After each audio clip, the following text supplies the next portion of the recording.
everyone, and welcome to the opening drive on 101 ESPN in St. Louis. We're at 7 o'clock. Time check brought to you by Clarkson Jewelers, an officially licensed Rolex jeweler. Rick Grimsley is here. Matthew Rocchio is here. I'm Randy Carricker. Good morning. How was the weekend? The weekend was great, Randy, and we're all wearing red this morning, which was not on purpose. I want everybody to know because I'm sure people will look on YouTube and say, wait a minute, are they all Chiefs fans in there or what's going on? No. We're just really excited for the Cardinals. Fans. Yeah, Cardinals. We like red. Spring training starting shortly. And Matthew Rocchio is going to show us. Oh, he's going blue. He's going blue. He's going blue. He's blue for the this Blues. Morning. Yeah, LGB. How about our Blues? Woo. 5 straight wins, Randy, especially in the manner that they've done that. I wasn't expecting this, but have I not been saying the past few weeks that they need to put together not just a 3-game win streak, but at least a 5-6-game win streak? And now here they are. It's amazing. They play the Blue Jackets tomorrow. And right now, if the playoffs started, the Blues would be in the playoffs. Again, it's crazy. LGB. Can we just start it tomorrow so that we can go ahead and get that going? Yeah, let's go Blues. Let's go Blues. Yeah, we'll touch on that game. We're going to talk to Chris Kerber later in the show. Got a lot coming up about the National Football League. And, of course, yesterday in Baltimore, the Chiefs advanced to the Super Bowl again with a 17-10 win over the Baltimore Ravens. Travis Kelce scoring the first touchdown of this game midway through the first quarter. Did not have a single snap inside the 25. Here's Kansas City from the 19, throwing at the goal line, and it's caught by Kelce for the touchdown. With Kyle Hamilton all over him, the matchup you wanted to watch, Kelce wins it. Kelce had an amazing day, and the Chiefs were up by a score of 17-7 in the fourth quarter. Baltimore trying to come back, and they thought they were there. This is a call that could determine the whole game right here. Snead! It's out. Who has played at the highest level this entire season, Jim. Snead has defended the other team's best receiver, traveled with him all year, and he has shut him down week in, week out, and makes the biggest play of the season, getting the ball back for the Chiefs. Zay Flowers fumbling at the 2-yard line. The game remained 17-7 rather than 17-14. A field goal by Kansas City and then a late garbage touchdown for the Ravens. And the Spagnuolo defense comes up big for Kansas City against one of the best offenses in the league. And the Chiefs advance to the Super Bowl again, winning 17-7 over the Ravens. Are you surprised, Randy? I am surprised that defense, because that's a good offensive line that Baltimore has. It is. That Lamar Jackson was just not given a chance. He was smothered all day long. And that running game for Baltimore, and I didn't think that they called the running game a lot. I thought Todd Monken kind of got out of his personality. But at the end of the day, you have to give Spags and that defense all the credit in the world. That's what I was going to say. You have to give them so much credit for what they were able to do. It kind of felt like Baltimore obviously got very uncomfortable, but also it pushed them to the point where they were over-aggressive and they were making a lot of mistakes. And when you're playing at this stage, you have to play mistake-free football. And I thought that was the biggest difference. And in both of the games, I know we're going to touch on the Lions and 49ers. To me, the biggest thing was with the Chiefs and the 49ers, they showcased their discipline throughout the game. Yes. And that was the difference maker. Yeah, and Patrick Mahomes, great again. 30 of 39 for 241, had the touchdown, didn't turn the ball over. Lamar did turn the ball over. They lost the ball at the 2-yard line there on the Flowers fumble, and then Lamar threw into triple coverage late, and that was another turnover for Baltimore, his interception on the day. 17-10 was the final, and oh, by the way, we mentioned Travis Kelce, 11 catches for 116 yards and a touchdown. 11 targets and 11 catches. So much for that Hamilton matchup, huh? Yeah, really so not much for that. I mean, and look, Hamilton is super talented, but Travis Kelce has just been on a tear as of late. Not that he hasn't been great all season, but I think the season's been a little bit different for him. But it's just him and Patrick Mahomes. When the lights are the brightest, they both really, really shine. Okay, Brooke, question. And Matthew's a big process guy, so we need to answer this question, okay? When the Chiefs fell to 8-6 with their loss to the Raiders on Christmas Day, there were many people, including people that texted into this show, that blamed Taylor Swift for the struggles. Now they've won 5 in a row. Taylor Swift has been at every game. So what do we do now? Oh my gosh! Do we have to credit it's Taylor so Swift? crazy, right? We have to credit for the Taylor 5-game Swift. winning streak. I and think going that to the you Super have Bowl? to. If you want to blame her, then you have to give her credit as well. I would say so. We were just listening to Unsportsmanlike, and I'm sure other people were coming in to the show today. And Michelle, they were talking about it. Michelle said it best too, and I 100% agree with her. I don't understand all of the hate towards Taylor Swift. To me, it's such a lazy take. It's just really sad and embarrassing. Randy, I sent you in our group chat last night where somebody was like, ugh, Taylor Swift, Super Bowl, yuck. And then people going back and forth with me. I didn't even tweet about Taylor Swift, and people were still bringing it up on social media. She's not doing anything. She's just attending the games. She's a mega superstar. And there's people who will try to say, well, Josh Allen dates Haley Steinfeld. Or whatever her name is, Steinfeld. Yeah. Is that what it is? You see what I'm saying? Right, that's the problem, right she's there. She's talented, but she's not selling out world tours. She's not selling out arenas. She's not traveling the world, the country at that level that Taylor Swift is. People are A, looking for reasons to be outraged, and B, they apparently really like to watch huddles. They really, really do. Yeah. I really want, is there any proof that when they do a camera shot, and I don't know if you saw this weekend, they did put the camera on her for a minute, and she kind of mouthed like, go away, basically. Yeah. She didn't want it. Right. Because she doesn't want that negative attention. And she'll be in Japan. It's going to be really hard for her to get back for the Super Bowl to Well, Vegas. she has to be there now, because now she's the good luck charm, Randy. Well, it'll be interesting to see how that happens. So Kansas City punches their ticket for the Super Bowl in Vegas 2 weeks from yesterday. And then in the late game, Detroit grabbed an early lead against the San Francisco 49ers thanks to one of the St. Louis Lions, Jamison Williams, taking a handoff and going 42. First down, another fake. Coming Jamison Williams, the speedster, has a block. Williams cuts up, 25, 20, still on his feet. Jamison Williams scores! That was just the start. A dominant performance in the first half by the Lions. They lead 24-7 at halftime. And that's all that happened, right, Randy? Well, no. The Lions were killing the 49ers. They were killing them. Jake Moody hits an early field goal for San Francisco, makes it a 24-10 game. On the ensuing possession, Detroit's first possession of the second half, 28-yard line, Dan Campbell decides to go for it on 4th and 2. Rather than kick the field goal to make it 27-10, make it a 3-score game.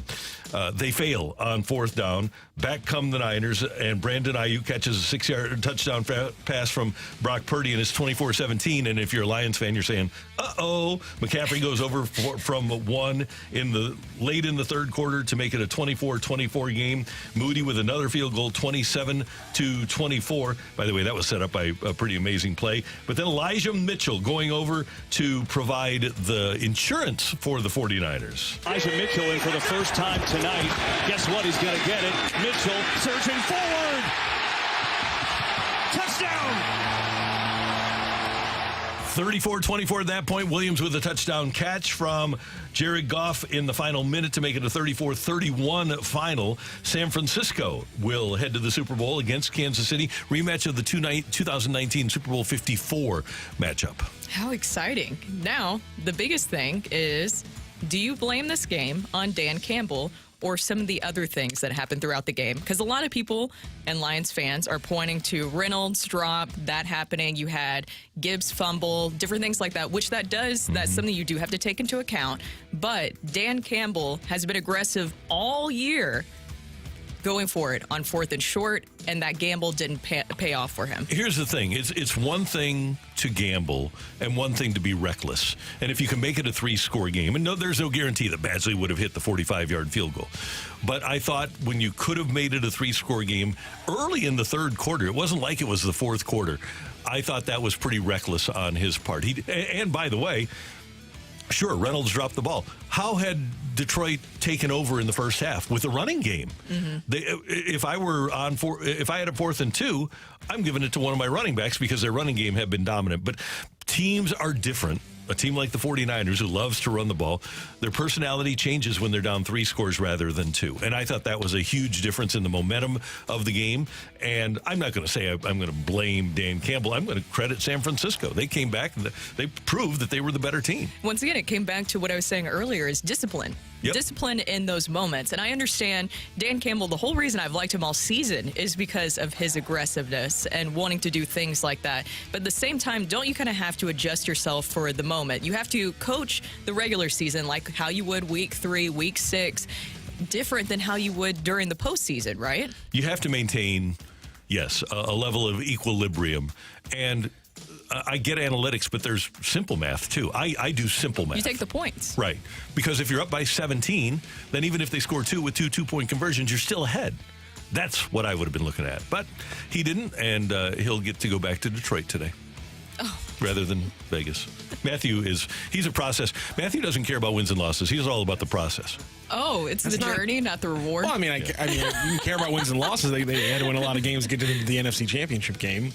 I just think that, you know, when you look at the drop on that fourth down, and listen, that's actually the fourth down call I actually disagree with the most. And that was the one where they called a play that actually worked. It's just that your receiver fails in the execution, which I don't blame the coaching staff for. My bigger thing was the second one, where he decides not to kick it, and not criticizing the decision. I'm just trying to figure out what went into the decision, considering it could have been a tie game with 8 minutes left. And I feel like, you got to feel pretty good about your guys in that situation, and apparently he didn't. Okay, now, I just want to get this straight. Are you saying that an incomplete pass on fourth down worked? No, I'm saying it was the right play. I'm saying they had the right call. It's just there was one Lions player who didn't execute. And I can't blame the coaching staff for one player not executing the play, which was the right call in the right situation, apparently, because they got the play. They beat the 49ers defense. He was good for the first down, but sloppy. Well, how about we hear what Dan Campbell has to say about that, where he explains his fourth down decisions. Does he want to stick with it or not? Does he have any regrets? Here's what he had to say. Yeah, I just felt really good about us converting and getting our momentum and not letting them play long ball. They were bleeding the clock out. That's what they do. And I wanted to get the upper hand back, and it's easy hindsight, and I get it, I get that. But I don't regret those decisions, and that's hard. It's hard because, we didn't come through. It wasn't able to work out, but I don't. And I understand the scrutiny I'll get. That's part of the gig, man. But, we just didn't work out. Okay, so he said we wanted to try to get back the upper hand. You were up by 2 touchdowns. I think you had the upper hand. That's my issue with this. Yeah, and then it was just the easy points to take right there. And I do understand, though, with what he's saying, because he does have a lot of trust in his guys, and I think that's what he's trying to state there. He has a lot of trust in a lot of his guys, other than his kicker, apparently. But I get it, because he has stuck to his guns all season of his identity and what he likes to do. And, Randy, you brought up a good point before the show of the coaching tree, the Bill Parcells coaching tree, and how that plays into it. Yeah, he's on that tree. He coached for Bill Parcells in Dallas. He coached with Sean Payton in Dallas. He's coached with some of the best in the business. I never saw, and I watched a lot of Bill Parcells games, I never saw him go for it on 4th and 2 from the 28-yard line and eschew the field goal and the points to try to go for it. I never saw Belichick from that Parcells tree do that. I haven't seen Peyton do that.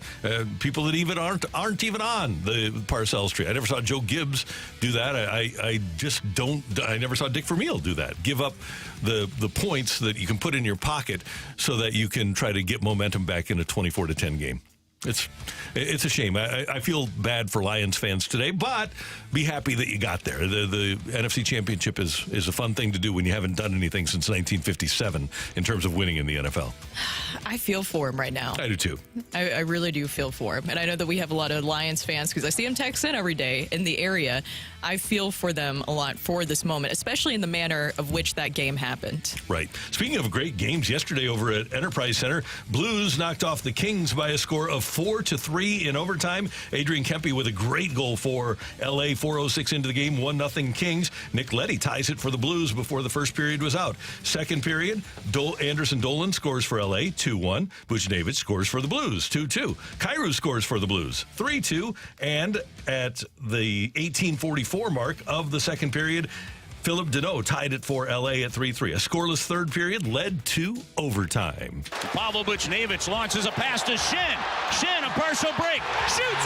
Score! The captain, the hero, the game winner. And bring out the Zamboni.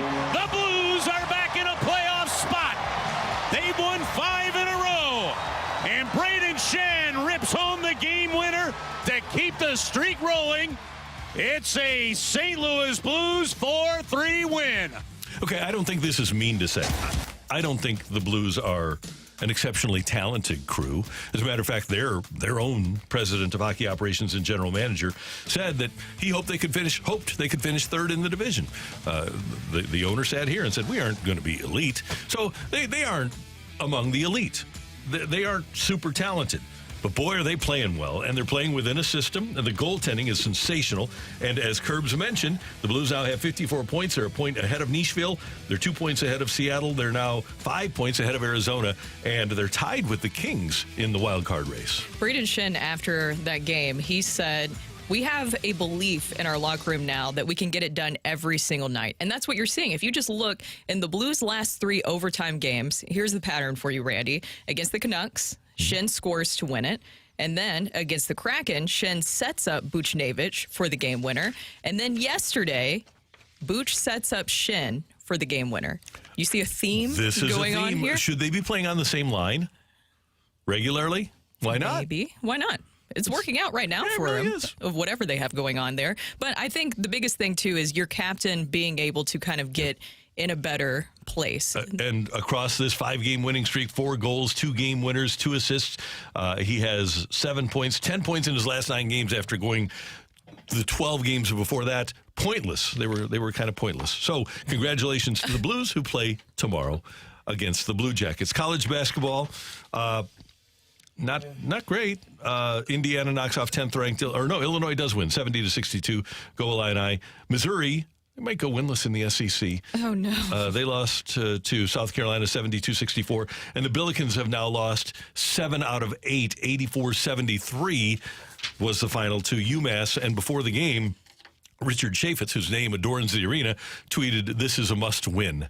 So I would say that things are not great over at St. Louis University. Well, especially when he says that he's flying in and that it's a must win. Yeah. I think everybody's like, well, what does that mean? Yeah. Something going on here? I think the people in charge might be a little bit restless. Not in charge, I shouldn't say that. But the people that, well, if you have the money, you're kind of in charge, don't you? So, yeah. So, there you have it. We're off and running here on 101 ESPN. Coming up, 3 things we loved about the weekend here on 101 ESPN.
Three things we loved about the weekend here on 101 ESPN. Matthew, Brooke, Randy. Yes, sir? Did you? Number 3. Oh, I thought you wanted to say. I was just locking in for that cue. Love No, it. Okay. I was busy distracting Randy as we were coming back in, and then I heard the music. I was like, oh, we have a show going on. No, I was just showing a funny video, Austin Powers. I have it on my X account right now. You can never go check it out. You can never go wrong with Austin Powers. Us doing a show is only theoretical, so you just do whatever you want. Oh, okay. Cool. I guess I'll do my number 3 I thing then. always like my name check in the movie. Oh my God! Anyways, number 3. Just do the number again. You already did. We're doing it again. Yeah, Okay. there's to segue away. Number 3. There we go. So my number 3 thing from this weekend is, despite the way that it ended for the Lions, I have enjoyed watching them this season. Dan Campbell, or Dan Gamble. Ooh, Well you done. like that one? I'm done. definitely not the first person that made that up. But the gamble didn't work out for the Lions. Either way, though, it was just really great to see some of the local St. Louis athletes. I think if you're looking for a team to root for here after the Rams left, I look for local talent. Jameson Williams, what he was able to do. He had some really big plays, and he also had 2 touchdowns, 1 rushing and 1 receiving. And then you also had Sam Laporta, what he was able to do, 9 receptions, I think for nearly 100 yards in the game. And then you have Jack Fox punting. So He's great. he is. Yeah, I think that if you're looking for something, I like seeing that young talent in the area just really make it on the big stage like And that. that was one thing about the 4th down that bothered me, is going to Reynolds. If you're going to gamble, why not throw it to Williams? I don't know. Because, Randy, you walked me right into that. Make him do the third one. I cannot. Don't you do that, Randy. Don't you do that. You caught me off guard. She didn't see it coming. Well, but no, because I was hyped up. I was like, yeah, Williams had a great game, Randy. You're right. Wait a minute. No.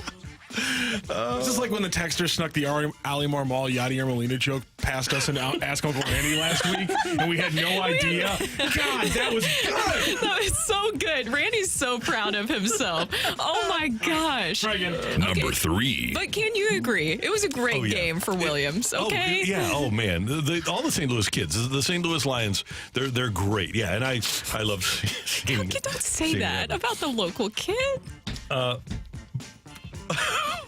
You're so bad. Oh my gosh. I should have never shown you the Austin Powers video before this segment. Brooke, here's something cool. This is my number 3. The Blues have won 3 games in a row, 4-3 in overtime. They beat Vancouver in overtime 4-3. They beat Seattle 4-3 in overtime. And then they beat the Kings 4-3 in overtime. Pretty impressive run by our St. Louis Blues. So that's what you need to do if you're the St. Louis Blues. Just get the game tied to 3 to overtime, and you're going to win. But to see them be as resilient as they have been and find ways to win and be gritty and win those games in overtime is really a great thing. So that's my number 3. Number 2. That's going to be my number 2 is the Blues and their little win streak that they have going on. Not trying to jinx anything here, but still, you have to give credit for what they're able to do here. And I like what Shen said about right now they have that belief in the locker room. Because right now, I think all the players are very aware of the trade deadline and what's ahead, what decisions will be made. Because if they don't do well, and you mentioned, Randy, several times that we know that they need to make the playoffs, that's something that is hugely beneficial for the Blues for profitable reasons and for fan reasons. You were just so tickled with yourself over there still. I'm so happy camper, yeah. Can't. But still, I think that it's great that they have shown a lot of fight because they know what's on the line here. If you say that you don't want to part with some of the other players, then you play like this. So you don't have to see a guy like maybe a Pavel Buchnevich get traded, which he still might be, or even a Colton Parayko. I keep seeing all these Colton Parayko rumors everywhere. Yeah, no. I don't know where that's coming from. No. I think that's just people spitballing, honestly. Yeah. It just wouldn't make sense for the Blues. because that takes you to the studs. That's a teardown. And here's the thing.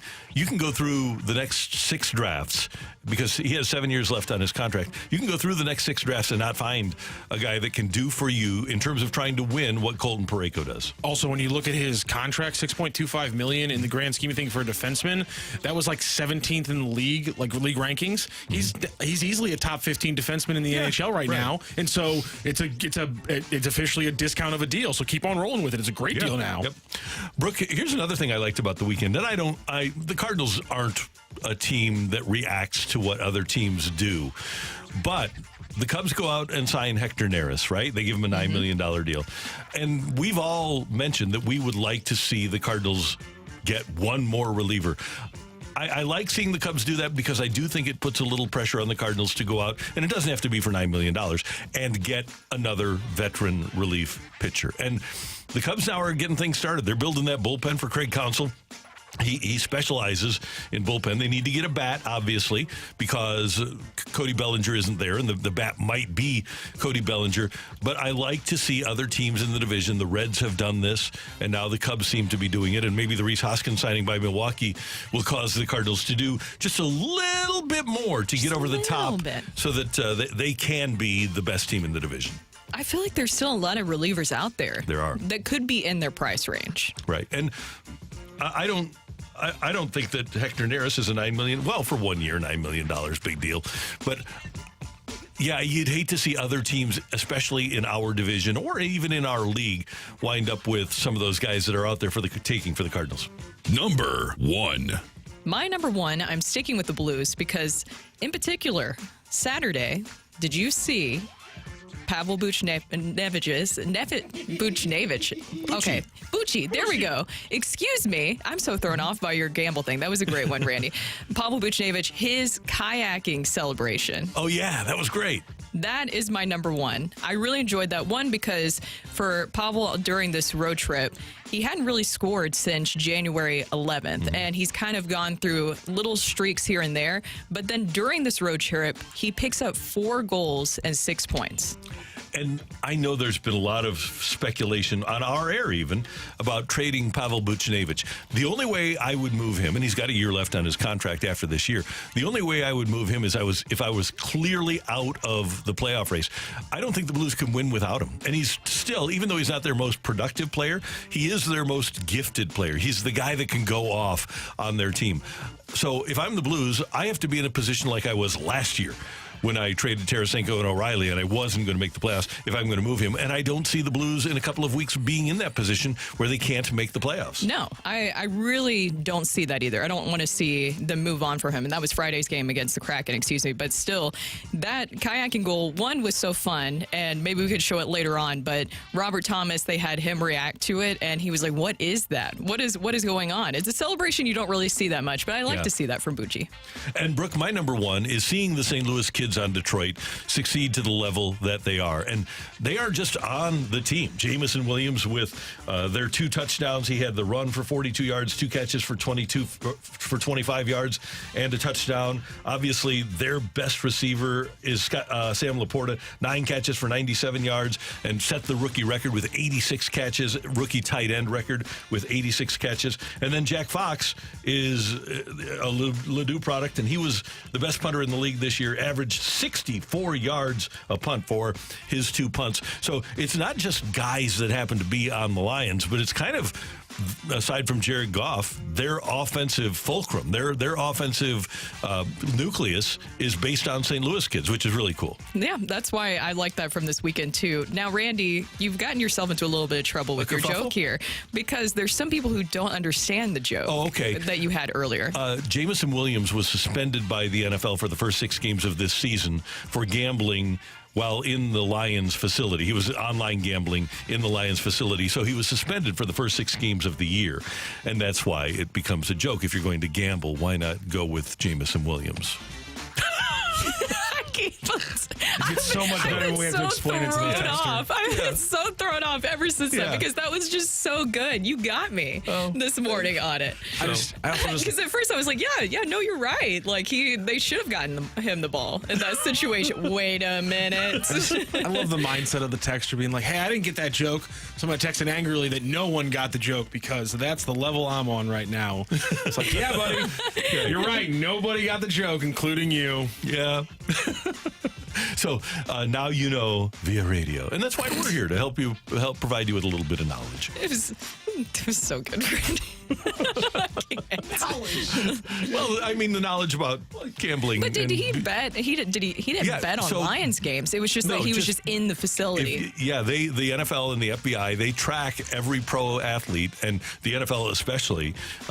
That's what Calvin Ridley got suspended for too. Is he was gambling in their facility, so they know where your phone is. They ping it, and if you are using, and by the way, FanDuel and DraftKings, all these companies are in on it too, to make sure that athletes are not gambling. Correct me if I'm wrong, and the difference between the half-year suspension for Williams and the full year for Ridley was Ridley did bet on non-Falcon NFL games. Jameson Williams was betting on college games in the Lions facility. Exactly. Hence why he was able to play last night.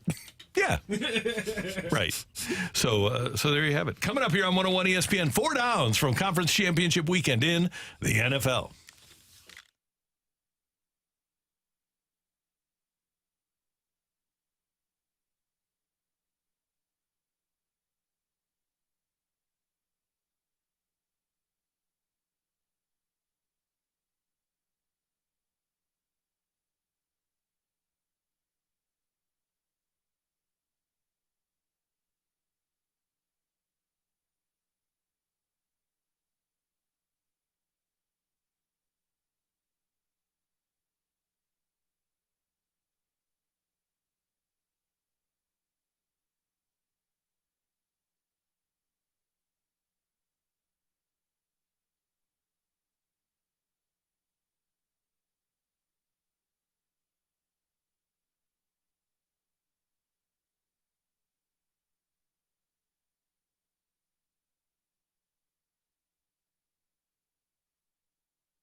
This is Rocky with your Sports Center update, driven by Johnny Londoff Chevrolet and Johnny Londoff Autoplex. It was a fascinating championship Sunday for the NFL as the Chiefs take down the Ravens 17-10, and the Lions, after jumping out to a big 24-7 lead, fall to the 49ers 34-31. We will now have a rematch of Super Bowl 54 from a few years ago. And the Blues over the weekend get wins number 4 and 5 in a row with 4-3 wins in overtime over the Kraken and the Kings. The Blues are back in action on Tuesday night, facing off against the Columbus Blue Jackets at Enterprise Center. It's a 7 p.m. puck drop and a 6 p.m. pregame show right here on 101 ESPN. That is your Sports Center update, driven by Johnny Londoff. Find your roads and shop 24/7 at londoff.com and londoffautoplex.com. Are you kidding me?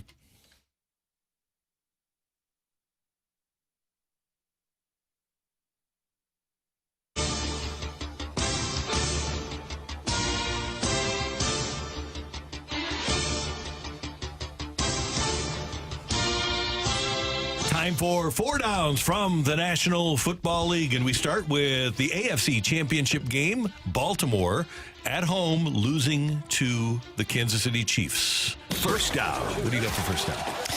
Mine is going to be the Ravens' miscues. And we were talking about this earlier, Randy. I think that what you were able to see in those two games is that the Chiefs and the 49ers displayed a lot of discipline. For the Chiefs, on their side of things, first half was about their offense. Second half, it was the defense that answered the bell. But they were just very sound throughout the game. They played mistake-free football, and I believe they also played in a style, and this gives a lot of credit to Spags and what he was able to do, where it really pushed the Ravens into a lot of mistakes, and to the point where they were a little too over-aggressive. If you have 3 turnovers, 2 of which happen in the red zone, Randy, it's pretty hard to win a game, isn't it? It is. It is. And then there was also a lot of other mistakes and miscues throughout the game. Lamar Jackson, that fumble that happened early on in the game in the second quarter with under 10 to go, that was a momentum killer. Zay Flowers, we played that earlier, that goal line fumble. L'Jarius Sneed, by the way, has just been fantastic this season. I like he's getting a lot more credit now.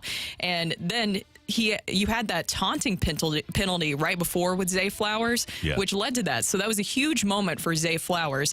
And then Lamar Jackson, that end zone interception, triple coverage. Yeah. I don't really understand what happened there. And Lamar, he deserves a lot of credit. So it's not a knock against him. I think it was just really the Chiefs' defense doing their job. That's what I'm looking at too, Brooke. Lamar dropped back 37 times. He was sacked 4 times. He was hit 7 other times. He was hurried 10 other times. So that's 21 of the 37 times that he dropped back that he was under duress. And it's really hard for a quarterback to operate under those circumstances. Now, it wasn't the issue of the offensive line of the Ravens either. It's the defense of the Chiefs.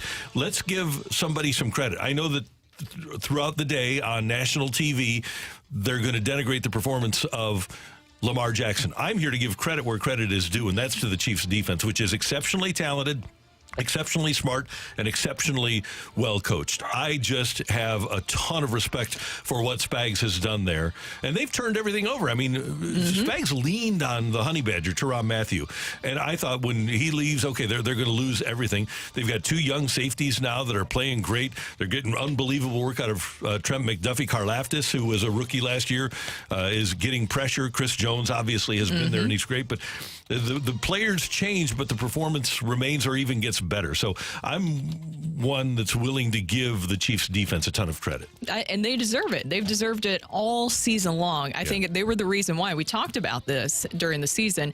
They have played so well to the point where you knew that maybe eventually this could happen. Remember, we talked about it a while back about if the defense could continue to play as well as they have played at such a high level all season, it would buy Patrick Mahomes and Andy Reid enough time for what they're able to do right now.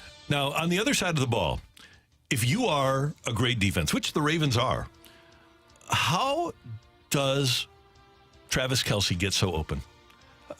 11 targets, 11 catches, and there were a lot of times where he was kind of on his own out there. It just looked like, and I know they had a guy that, first of all, Willie Gay probably would have made a difference in that game. But I'm talking about the other team. Kyle Hamilton, I'm missing one of the safeties for Baltimore. But still, Kyle Hamilton is back, and that's how you have to handle Travis Kelce. And Hamilton is great. Yeah, he really he's is. fantastic. But Travis Kelce, the way that he's been playing, and also the personal foul penalties, those were things that I believe really cost the Ravens as well. I mean, they just fell right into those traps. I mean, with the taunting one, I think you could argue that maybe that was a little soft. No, I thought when it happened, I thought, man, that's a flag. Yeah, but either way, then you have a moment to respond there, and instead it turns into a momentum shifter with that goal line fumble by Flowers. Right. The fumble and the taunt, and then you had the two. You had the personal foul hit to the face by Jones. Roquan Smith running over the guard. It was just really an undisciplined game by the Ravens, which is out of their character because usually Harbaugh has those guys ready. I was surprised that they were second in the league in penalty yards because they seem to be a pretty disciplined team. Yeah, and I agree with you, too, with what you're saying with Lamar Jackson. I don't think that this takes away from what he has accomplished and what he will accomplish. No, he's the clock is ticking, though. He's going to be 28. He's been around for a while now. So he's got to, if he's going to be to the level of a Mahomes, he's kind of where Steve Young was when Steve Young won his Super Bowl. But it's not all on him either, No, Lamar. But is anybody right now in that tier with Patrick Mahomes? He's the GOAT right now. He's... they were talking about this morning that because Evan, who's a huge Patriots fan, doesn't think that Mahomes has reached the level yet of Tom Brady at the same stages of their career. And I didn't hear that, Randy. Yeah. Really? But here's the thing. At this stage where Mahomes is of Tom Brady's career, they were still cheating. Right? They didn't get outed until 2007. So I think we need to look at it that way, too. What? Technically, wouldn't this be the point where it's between the two cheatings? I think they would have already got caught for Spygate, but they haven't gotten caught yet for They were Deflategate. caught for Spygate in 2007, so that 1, 2, 3, 4, 5, 6, 7. That was Brady's seventh year starting. Okay, fair. Okay, yeah, you're right. Okay, I was going off Super Bowl numbers. Oh, okay. So that's first and second down. So now we're going to get to third down. There we go. Third down. Okay. Well, now that kind of makes me want to change just real quick because I just want to play a little game here because I did see on social media all weekend, and Randy, you saw it as well, where everybody's going back and forth about Tom Brady and Patrick Mahomes. So say that you were awarded a team, a franchise right now, and you're able to just start from scratch. You're able to get so many players in their prime, or if you just even want to say a player in their prime right now, and you have the first overall pick, who are you taking? This is anybody in their prime ever? How about we do maybe... This century? This century, yeah. Okay. It's really interesting. I think I would take Trent Williams. Okay. Would Patrick Mahomes at least be in consideration? Yeah. And I think that's a big part of that conversation. He's my quarterback. He can play without the great offensive line. He can play under duress. And then with what you've seen this season from him and what that they were able to do. Right. Going on the road and winning and rallying the team. Absolutely. He's right there at the top. And Brady was a great thrower. I think Mahomes is a better thrower. He's certainly got more mobility. He's got that clutch gene. And so, yeah, I would take him. And again, no taint of cheating either. Brady, there's a lot of people that played against him that talk about him looking over to the sidelines when teams were flashing in hand signals.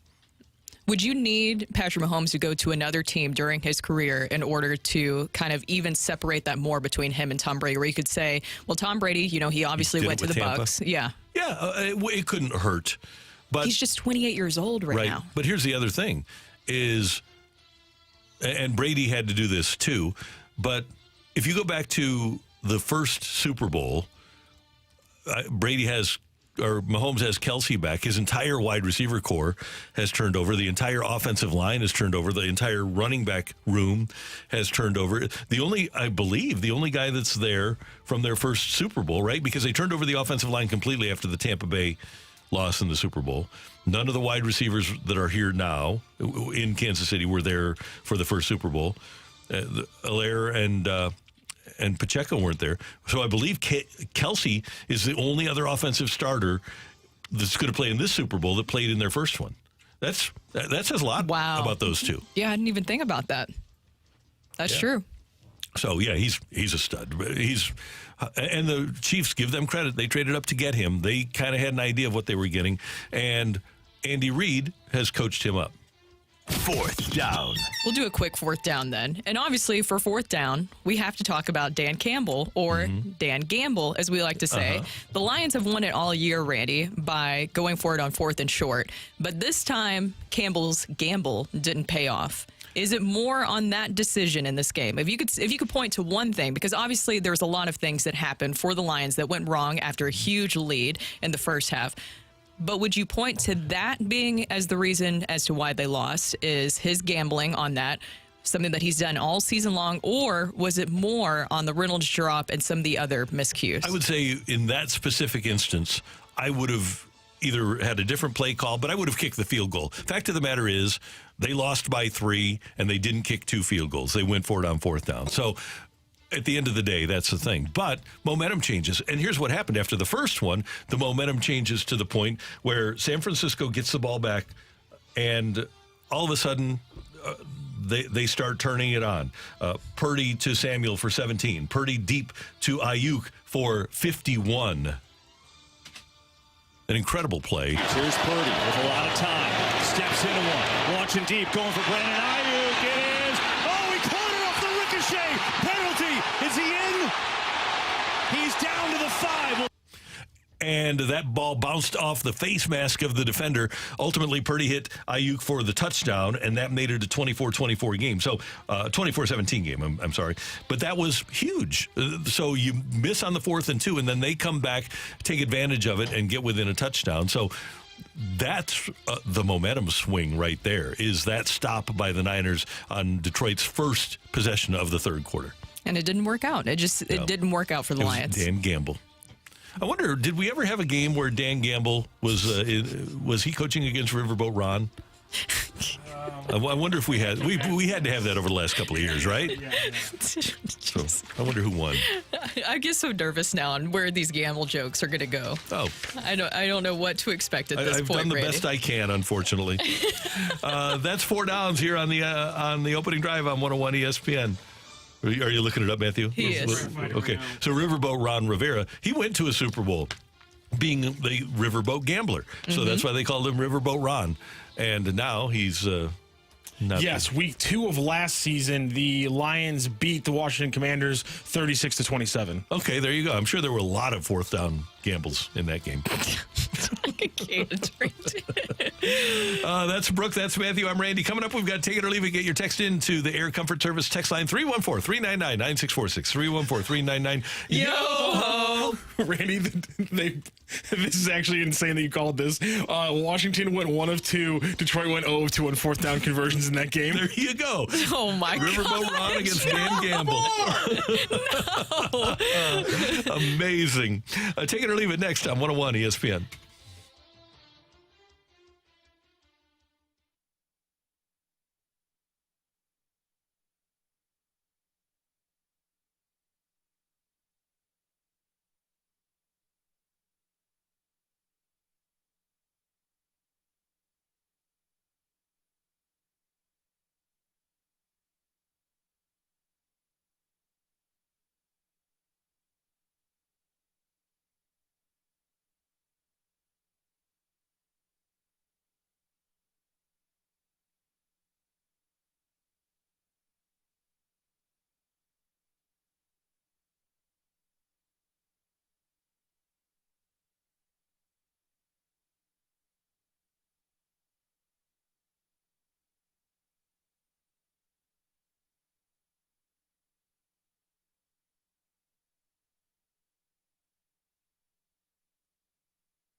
Hey, I want you to do me a favor if you're in the market for a new vehicle and go to autoloanpro.com and download the Game Plan Playbook. That'll explain to you how you can get the best deal on a loan for your next vehicle. And by the way, if you go to autoloanpro.com, you can find vehicles there. Now, what I'm talking about is going to dealership anywhere and getting the best deal on a loan. Auto Loan Pro is working with over 50 lenders to make sure that you get the best rate and you get the best payment for your new vehicle. But if you haven't even started the process yet, go to autoloanpro.com and you can shop for an Acura or a Honda. You can check out all kinds of used vehicles, even vehicles under $10,000. They understand at Auto Loan Pro that everybody winds up in bad circumstances sometimes. And if it affects your ability to get a loan, they're going to help you out. Little to no money down. And if you can make a payment, you can get a loan from autoloanpro.com. Just download that Game Plan Playbook. They're going to help you out. They're all about sports. They're all about being sports fans. And if you're financing a car, there's one thing to know. Choose the Auto Loan Pro at autoloanpro.com.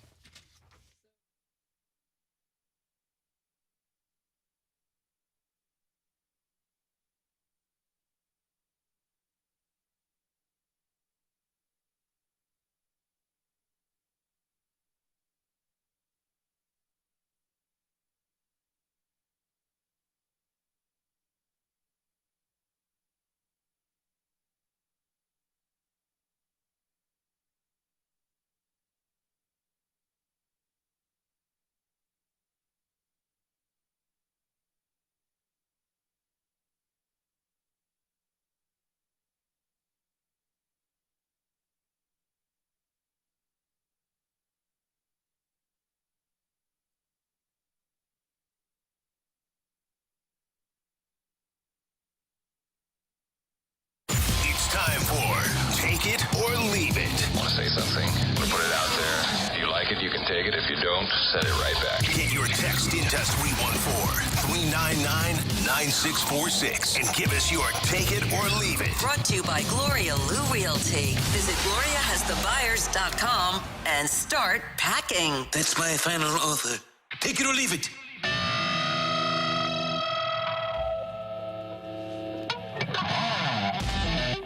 With Brooke and Matthew, I'm Randy. It is the opening drive on 101 ESPN. Danny Mack is with us Tuesdays through Fridays, so Dan will be back with us tomorrow on the opening drive. Time for Tioli now. Get your text in, and we want to interact with you. 314-399-9646, 314-399-YO-HO. Take it or leave it. Brooke and Matthew. Jim Harbaugh wins a Super Bowl before John Harbaugh does. Oh. Ooh, I might have to take it. I think I might too. What is the cap space like for the Ravens?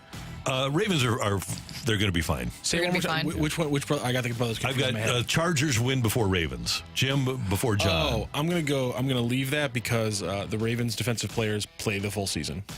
Oh, that's a good one. Yeah. I don't know. I think Jim, by the way, is bringing the strength coach from Michigan to L.A. Is he bringing Connor Stallions too? Maybe. Not as a scout. Just as a scout. Just as a scout. Randy, what is your thought process on a very thorough scout, by the way? On a Big Ten strength coach coming to the NFL? He's got to kind of change his ways, doesn't he? A college strength coach making $1 million a year. How about that? So, but those guys they'll play, and you saw how big the Michigan offensive linemen were. And by the way, take it or leave it. One more. Austin Eckler is a free agent. Take it or leave it. Blake Corum is a Charger next season. Ooh, I'll take that one. Yeah, I don't know. What do you think? I think so. So do you think that Jim will before John? I do. I think so. Jim is a great coach. Mm-hmm. And we were in the midst of watching the 49ers when he got there. He went 44-19. They were terrible before he got there, and the year he got there, they were great. He turns things around in a hurry, and he's got good players. I know they're way over the cap, but basically they can get rid of Bosa or Khalil Mack, and Bosa's been hurt. This is Joey Bosa. And then Mike Williams, and they'll be pretty close to being at cap level at that point. So take it or leave it. The Lions will have to hire a new offensive and defensive coordinator this offseason. I'm going to leave that. I don't think Glenn goes anywhere, but I do believe... His name's been out there for a lot of different things. Yeah, but there's only 2 teams left now, and Ben Johnson's going to get Washington. Mm-hmm.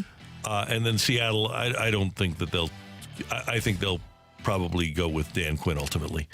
But I think that Glenn would be down the list. I think that Dan Campbell will be able to keep his defensive coordinator. But even so, he could take a coordinator job elsewhere because there's going to be a lot of other openings. Yeah, I wonder if Detroit would block him. I think that they've got things going so well there. I think that that's a good spot for him. Take it or leave it. The Ray Lewis pregame speech to the Ravens needed a little bit more edge. Didn't quite cut it. He's been through the trials. He understands the sharpness it takes. I'll take it. Take it. 100%. Now, here's the thing. And maybe this is, well, no. Oh, no. No. So I wonder if the Ravens thought about wearing their white jerseys at home and lost them. Randy. You see what you started. See what you started this morning on this Monday morning. Thanks. That's a fantastic text, and I really appreciate it. I do appreciate the cutting humor. Oh no! Take it or leave it. The Blues are going to become buyers at the deadline. Leave it. I don't think they do anything. I think they stand pat. I can see that being more likely. Yeah, because they aren't going to give up picks. They still want to reload this system. There's still another phase to this retool, and that includes having a really good group of young players to ascend as some of the old players here phase out. And so, you have a lot of one-year deals, too, that they're going to have to offload. Yeah, which is not a bad thing. No. Best thing in the world is a one-year deal. No such thing as overpaying on a one-year deal. Take it or leave it. Packers take the North back and make a Super Bowl run next year. I've thought about this, and I think I'm going to take it. Wow. Ooh, Randy. You're all in on the Jordan Love era, huh? He's out on the meathead. I think LaFleur is great, and they got rid of Joe Barry, which I think was really important. That's the youngest team in the league, and they're really talented. They are. The Packers are. So, yeah, I see them. I see their trajectory as really good. And things change when you get all the attention that the Lions are getting. And by the way, they're going to have to pay Jared Goff, which will cause them to not be able to keep some people around. Mm-hmm. I'm not saying they're not going to be really good. They are going to be really good. But I just think the Packers are set up for major success. And that was a really close game against the 49ers that they had. Yeah, it was. Also, if you're going to pay a quarterback $40 million and draft off-ball linebackers and running backs in the first round, you're kind of building on a razor's edge, and you can fall one way or the other pretty easily when you're making those kind of decisions. Exactly. It's working now, but what happens in 2-3 years? Yeah. Take it or leave it. Eric Bieniemy chose poorly. Oh, that's. I'm going to leave that. I don't know if he really chose. I think that might have been where he could go. That might have been the spot. Yeah. I think he might be saying, why leave Kansas City at all? I think he just felt like it was kind of like when Marvin Lewis left the Ravens. I think he felt like he had to get out of there because Andy Reid is perceived as the genius, which he is. But I think that Bieniemy probably thought, okay, I don't call plays here and I'm not taken seriously. So he had to go somewhere where he was. But it is interesting how he didn't come up at all during this coaching cycle. I was very surprised about that. Yeah. And I wonder where he lands because if Ben Johnson's coming in to be the head coach of Washington, he'll probably bring in his own guy. I don't know if he sticks with the Bieniemy. I wonder where Eric lands with this hiring cycle. Take it or leave it. Analytics are now helping ruin football. Biggest game in Detroit in 30 years, and years of strategic playoff decisions for points thrown out the window. The outcome confirms decisions were wrong. You're not wrong. It's all the numbers. What happens is people think that the numbers are great, and logic and common sense go out the window when you feel like, okay, well, there's a better chance of this happening than this happening. Sometimes you just have to watch what's happening in a game. And I was talking to Frank Cusimano and Kevin Wheeler about this last night. So you can talk about analytics, okay? So we're going to go for it on 4th and 2. What do the analytics tell you about how Nick Bosa is playing in that game? Right? Sometimes you have to watch the game and understand what's happening. Sometimes if Fred Warner is an animal that night, it's not a good thing to run the ball up the middle against him. Sometimes analytics go out the window because there are individual things that happen in individual plays or games that need to be paid attention to. Do you think that was an analytical decision, though, or just more of it's what he's done? It's kind of what analytics have become. 4th and 2, they've got the numbers that say you got a 62% chance of making it. I believe that, analytics analytics are definitely playing a role here and played a role. And he last just night. liked the odds Yeah. of his guys. Yeah. That's the thing with Harbaugh, too. John Harbaugh is so in on the analytics, and it comes back to burn him a lot. Yeah, I think he's just a guts guy. Like you said, he's a meathead. He kind of is a meathead. Take it or leave it. We will see. You saying he Taylor- doesn't like numbers because he's a meathead? No, I'm saying that I think there's a lot of coaches that have somebody in the ear, have somebody right next to them. They're saying, hey man, 27% chance versus 40% chance. These are the numbers based on the scoring projections. If we need to go for 2 and stuff like that. I don't think Dan Campbell. I think Dan Campbell has a situational guy, but I think that person probably doesn't have the analytical heft that maybe Brandon Staley's personal guy did. So how that went for him. Yeah, really. Take it or leave it. We will see Taylor Swift at least 3 times from kickoff until the end of the Super Bowl. I'm taking the over on that one, sir. So, question number 1, is Taylor going to be able to make it back in? Somebody broke it down. Or is that what you're bringing up? The Ravel tweet? Yes, where he broke down the possibility of how she would be able to. Okay, how's this going to happen? According to Ravel, Taylor Swift performs in Japan the night before the Super Bowl. It will end around 10 p.m. Tokyo time, which is 5 a.m. Las Vegas time. The flight from Tokyo to Vegas takes 12 hours, meaning Swift can arrive at 5 p.m. local on the day before the Super Bowl, 25 hours, 35 minutes before kickoff. That is per Dan Ravel. Good. Then I will say yes. Over under 3, I will bet. I think that, let's go 2.5. I'm going over. Yeah, I'm going over. And it really depended upon how Kelsey's playing. If Kelsey scores touchdowns, they're going to show her sweet. Oh, and also I lost my prop bet this weekend about Jason Kelsey being shirtless. Yeah, that was. But he did wear a Hawaiian shirt, Randy. That was pretty classy. I loved it. Yeah. Yeah, something tells me he had some equity in the household, and he didn't want to spend it all. Did you see Travis say, "Oh, you wore a shirt"? That's good. Yeah, I like that. I also think the Taylor Swift thing with the Super Bowl, you got to go over 2.5 because she's getting shown like her reaction to Usher's halftime show, right? Like what if she's in the halftime show? Is there a prop bet for that? The problem is it's dark in the stadium. That's true. Yeah, you're right. During the halftime show. They aren't going to show her during the halftime show. Well, that's why she has to be a part of the halftime show. That would be insane. Usher. But she's also said she's never going to do that because they charge the performer to do the halftime show. Yeah, they do. And she's like, on principle, I'll never do the halftime show for the NFL.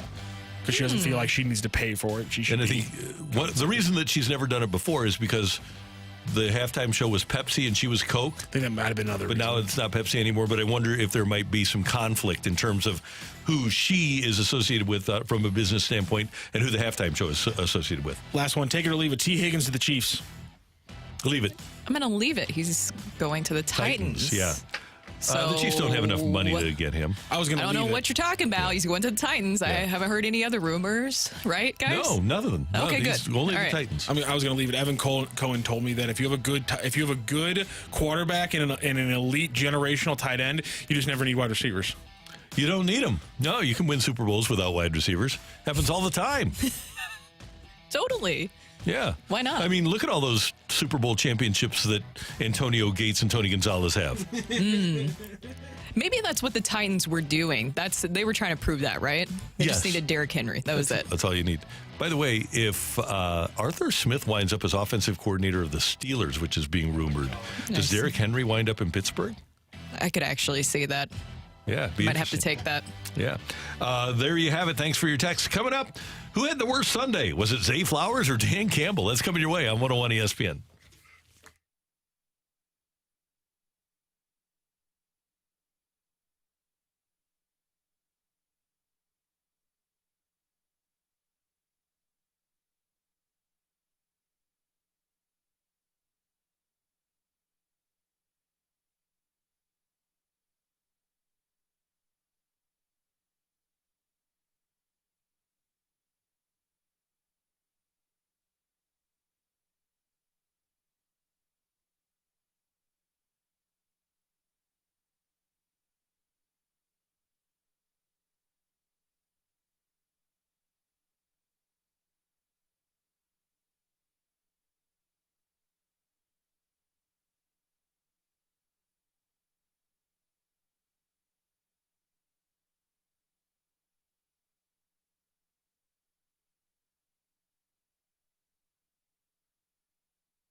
Hey, if you are in the market for flooring, and you should be, I want you to go to Ambassador Midwest Floor. You can check them out on the web at ambassadorfloor.com. 3 great area locations. And your floors really are the first thing people see when they walk into your home.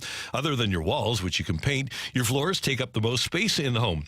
Well, imagine how new floors will dramatically change the look of your home, seamlessly connecting every room with style. Since most people replace their floors every 7 to 10 years, I'm suggesting you do it right and visit Ambassador Midwest Floor. Don't settle for cheap floors from box stores. Ambassador Midwest Floor has the largest selection, so you can choose from the latest floor styles that are pet-friendly. They have stain-proof and waterproof technology available, and you can celebrate the new year with new floors. Browse the finest collection of Shaw floors, hardwood, carpet, and luxury plank at Ambassador Midwest Floor, and save up to $500 on all Shaw floors during their New Year New Floor sale. Do it yourself or get the finest installation from the employee team of over 100 master craftsmen certified in the latest flooring technology, and they work for Ambassador Midwest Floor. Love your floors and experience more at Ambassador Midwest Floor.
On 101 ESPN, brought to you by Sumner One.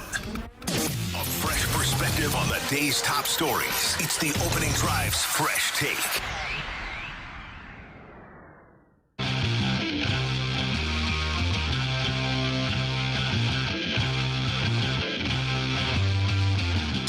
I just felt really good about us converting and getting our momentum and not letting them play long ball.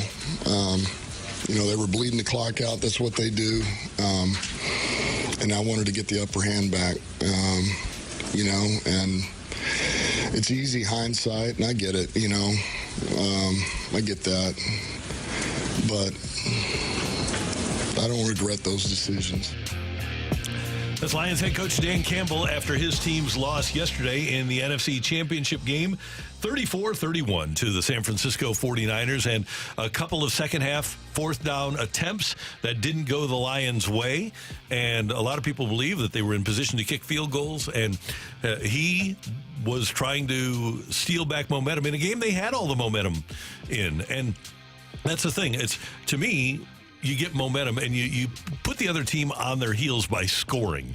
And just those, and we don't know if the field goals would have gone through the uprights, but those 2 field goals, if you hit them, give you 6 points, and you wound up losing 34-31. That's the thing that is hard to get past. And I know that there was a lot of other mistakes in the game, and it seems like people are pretty split because you want to pin it on just one thing, right?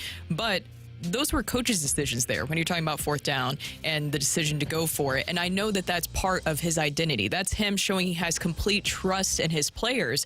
But I think that also different situations, it's a situational thing, right? It's a situational thing of what happens during the regular season. How you coach during the regular season is different than how you coach during the playoffs and the postseason. I mean, look at the Chiefs. I feel like we've seen so many different versions of them throughout the season. And you could even say the version of them yesterday was different than what you've seen throughout the season because they've been there and they have done that. I know that you do have Patrick Mahomes, but Patrick Mahomes wasn't necessarily the star of the game for the Chiefs. It was more of that they played to what they needed to in that moment and what it called for. And Brooke, there's an old coaching axiom, and analytics have changed this, but an old belief, an old coaching credo, that you can never go wrong if your possession ends with a kick, whether it's an extra point or a field goal or a punt, right? Yeah. But now you're trying to put the game into the hands of other people and take it out of kickers. And by the way, this is an NFL thing. The league doesn't want kicks. They don't want field goals.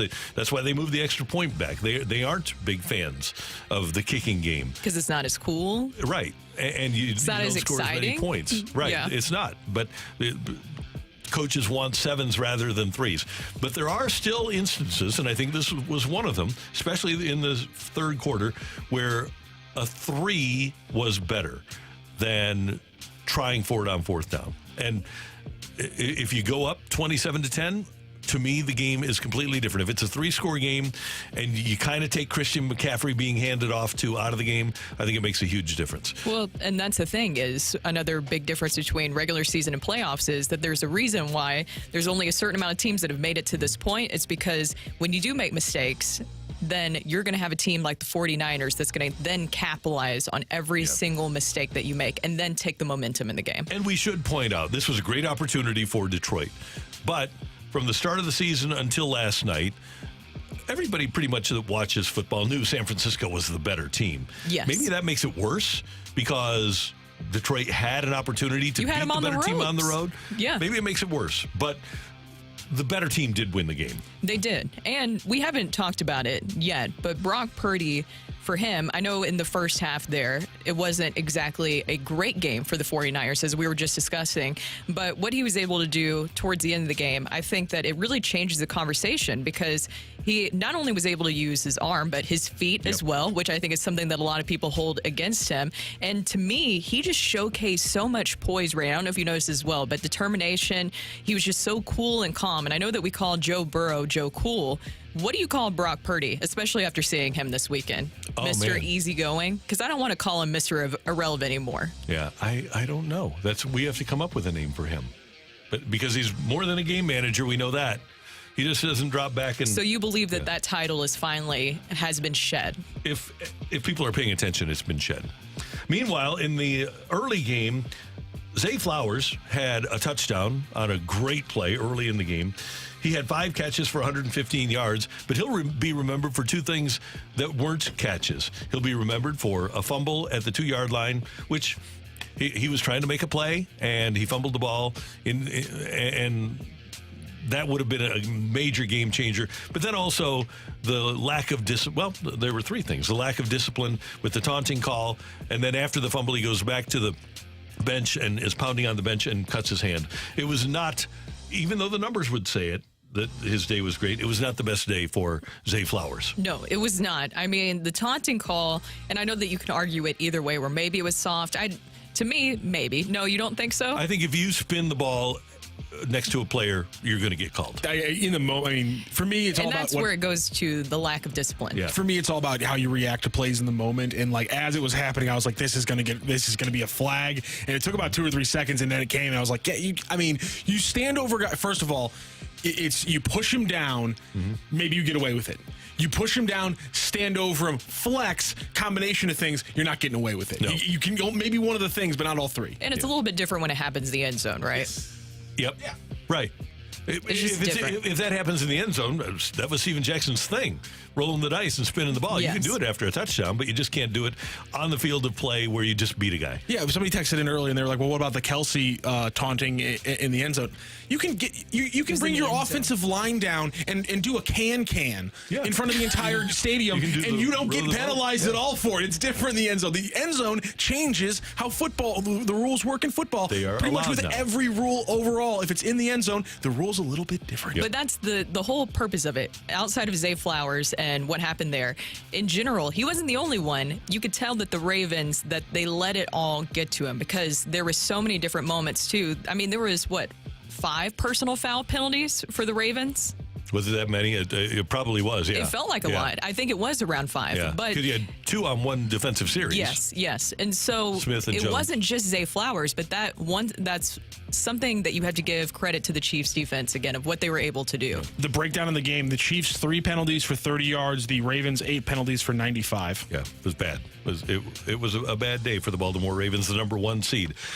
That is today's Fresh Take here on 101 ESPN. Coming up, the Blues are red hot. Chris Kerber, the voice of said Blues, joins us next on the opening drive on 101 ESPN.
Hey everyone, it's Brooke here for Universal Windows Direct. I don't have to tell you this because you know it's very cold outside, but where you shouldn't be feeling cold that cold drafty air is inside your home. So call my guys over at Universal Windows Direct, to avoid the cold. You may be wondering, can windows really make that big of a difference? Here's the thing, yes they can. Universal Windows, they have this incredible technology developed by NASA called Super Spacer. It helps keep the edge of the glass warmer, holds the window seal longer, and makes the windows last up to 5 times longer than other window systems. So you get the best windows for your home within your budget, and they perform better and last longer. Call and schedule your free in-home estimate today, and for every 2 windows you buy, you get the next 2 for free, plus a free upgrade to triple pane glass. Tell them that I sent you, and you get an additional $250 off your project. So for the last windows you'll ever need, go to universalwindowsdirect.com. Like me, you'll be saying, I love my windows.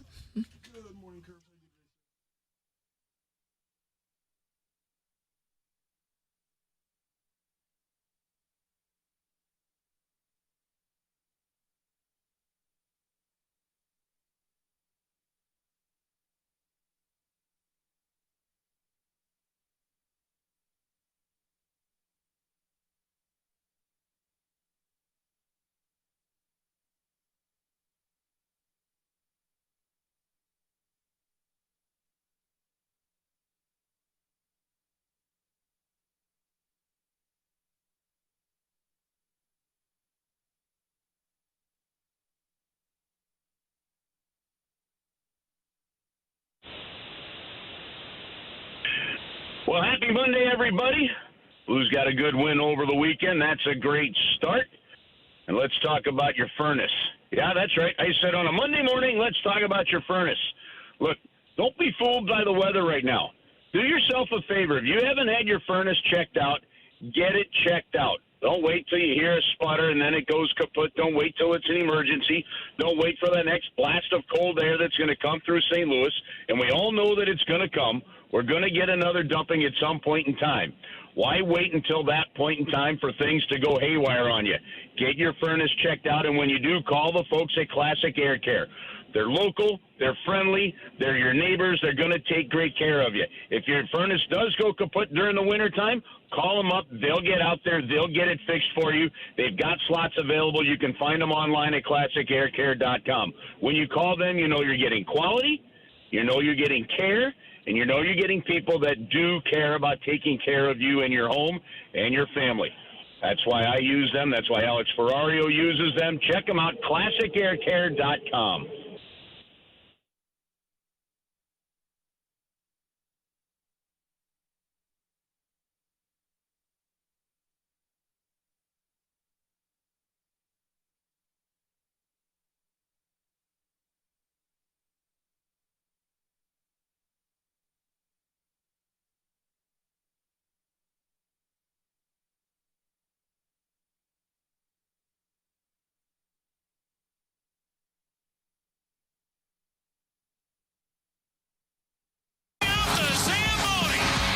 Time for Curbside with the voice of the Blues, Chris Kerber. Brought to you by Scott Lee Heating Company, a proud Mitsubishi Electric Elite contractor.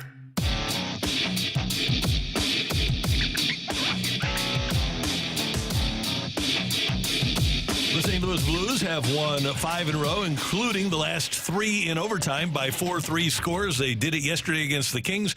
Braden Shen scoring the game winner, and the Blues will take on Columbus tomorrow night. 6 o'clock pregame, 7 o'clock faceoff here on 101 ESPN with Chris Kerber at the call. And Kerbs joins us now, as he does every Monday morning on the opening drive. Good morning, sir. How you doing? Randy, I'm doing good. How are you? Good. I didn't see this coming. I got to tell you that. Yeah, you know what? Well, I can't say that I saw it coming either. But at the same time, I can't say that I didn't see it coming. Like, that's just the crazy part about this year for the Blues, is on a night-in, night-out basis, just haven't been sure exactly what we're going to see.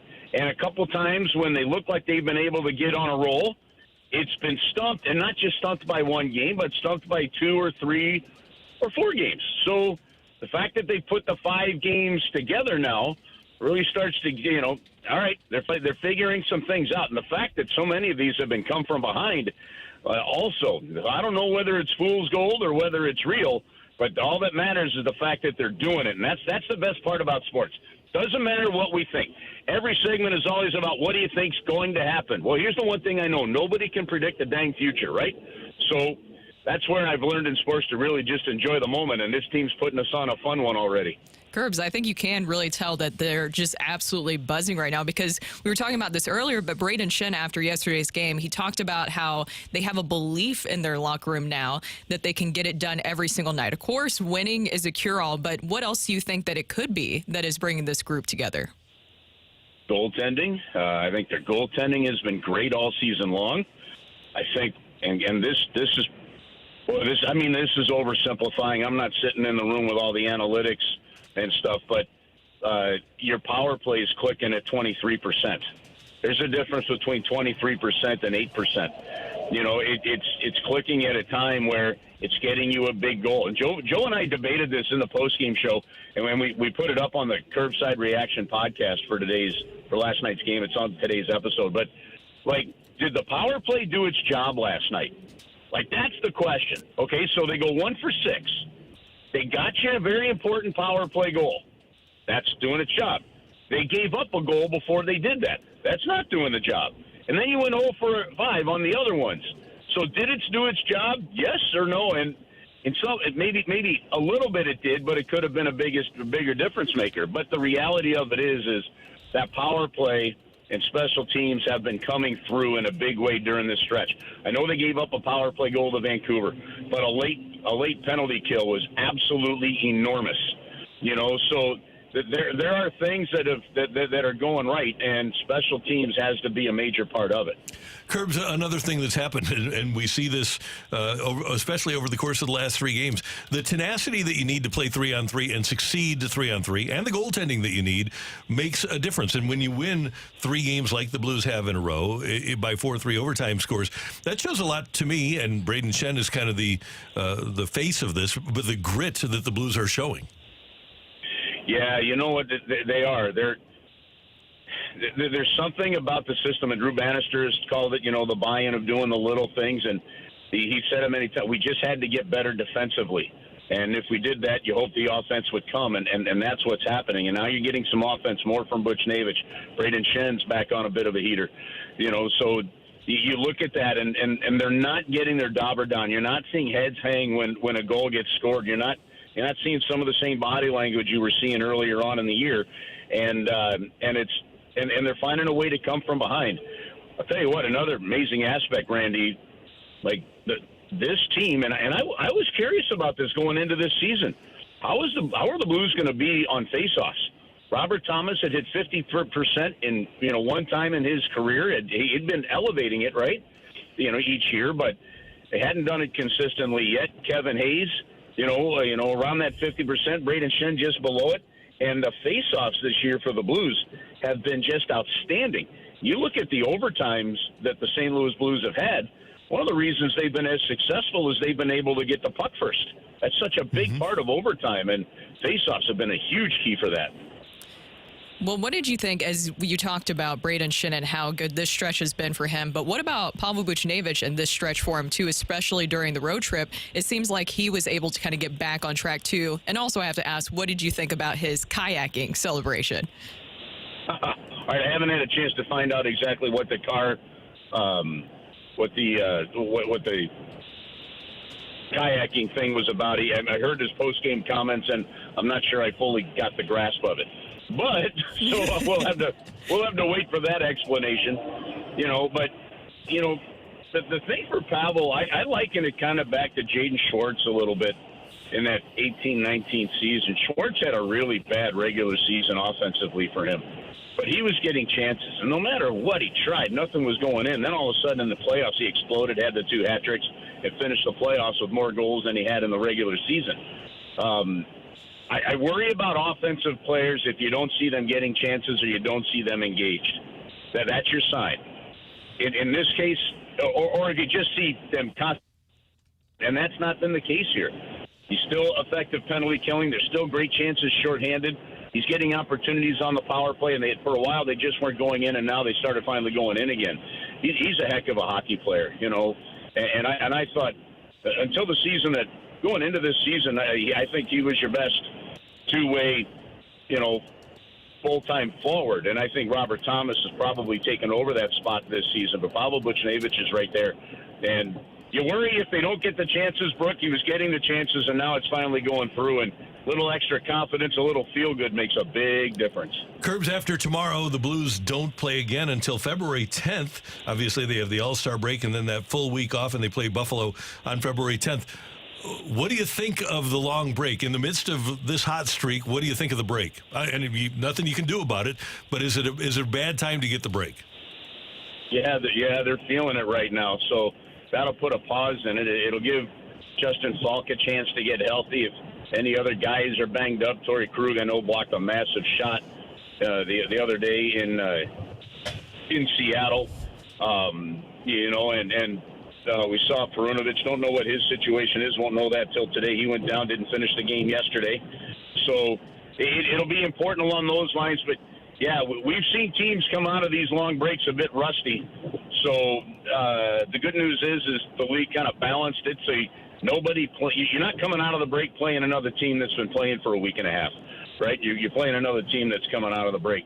So that's a bit of a positive. But, yeah, you hope that whatever vibe they could take into this is a good one. And to get up to 6 games over 500 and to continue to build there is so critically important. And, just just the fact that, shoot, you got 34 games to go.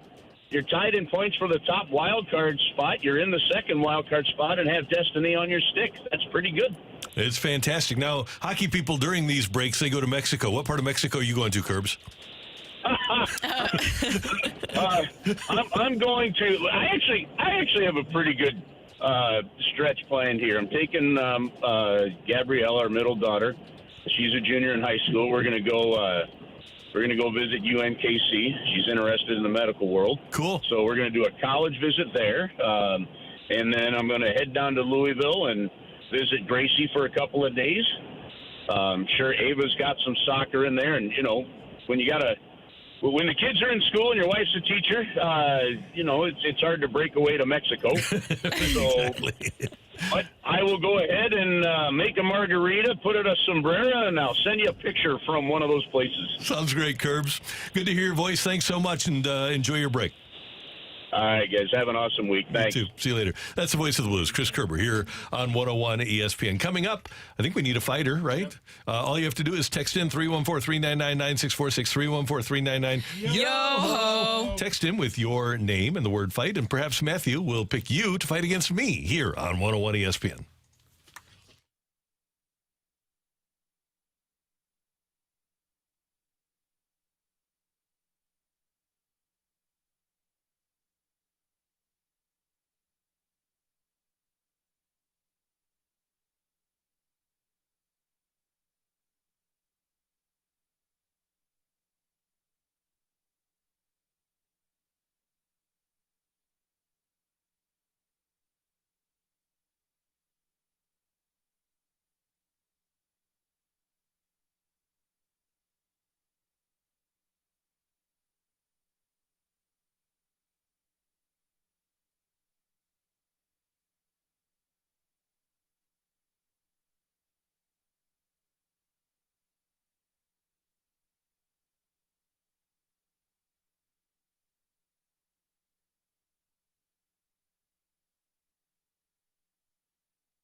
Hey, I want to tell you about the absolutely delicious Monday special at Fenton Bar and Grill. Pork loin with mashed potatoes, brown gravy, and salad or vegetable. It's a spectacular food, lunch for you today. If you want to take advantage of a wonderful special that's really tasty, head on over to the Fenton Bar and Grill. And not only are you going to enjoy great food, and they have a fantastic menu, but the people there are wonderful. And you'll just have a great time. The servers are the best in St. Louis. They're friendly, they're attentive, and everybody's talking sports. All the TVs are talking sports here over at the Fenton Bar and Grill. You'll have a great time. Please make your way over to the Fenton Bar and Grill. Easy to get to. Just head on over to Soccer Park Road, follow Rudder Road over to the Fenton Bar and Grill on the right, and have a great time. They have a great patio. It's going to be a little bit warmer today, so maybe you'll want to get out there. And if you want a great happy hour, they've got 6 different happy hour items for $6 each. So take advantage of that as well. And of course, for the big game coming up in a couple of weeks, make sure that you get your orders in for the best wings in town, the fantastic trash wings at Fenton Bar and Grill. For your big game party, you got to order those, but order those today from Fenton Bar and Grill. Learn more at FentonBarandGrill.com.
This is Rocky with your Sports Center update, brought to you by Saliga Heating and Cooling. Over the weekend, Championship Sunday in the NFL, we have a Super Bowl after the Chiefs took down the Ravens 17-10, and the 49ers came back from a 24-7 halftime deficit to beat the Lions 34-31. And the Blues continue to roll on. They now have a 5-game winning streak after back-to-back and the second and third 4-3 wins for the Blues in overtime, including 4-3 wins over the Kraken and the Kings this weekend. They'll be back in action on Tuesday, facing off against the Columbus Blue Jackets. That's a 7 p.m. puck drop, and you can catch the pregame show right here on 101 ESPN, your home for the St. Louis Blues, beginning at 6 p.m. That is your Sports Center update, brought to you by Saliga Heating and Cooling, an independent American Standard heating and air conditioning dealer.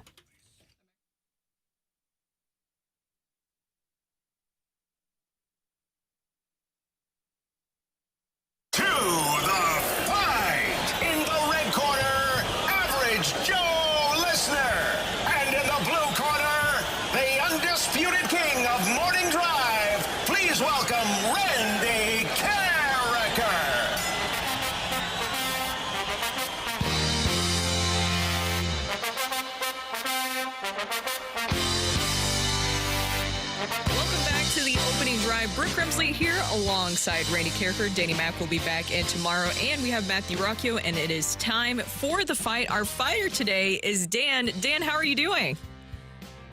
Doing great. Are you excited to take on Randy in the fight? I am, yeah, first time. Oh, first time. How long have you been trying to get in? At least a couple years, for sure. Ooh, all right, so you've been waiting for this one. Are you ready to get started with question number one? Absolutely. All right, Dan.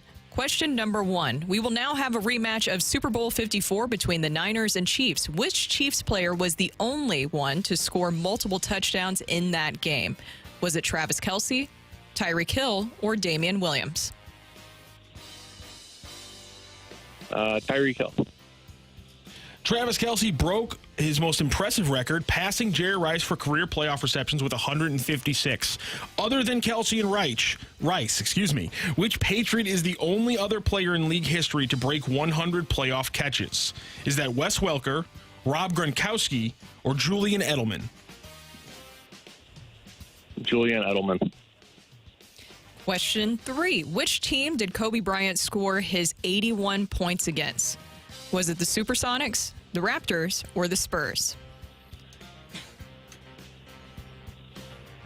Raptors.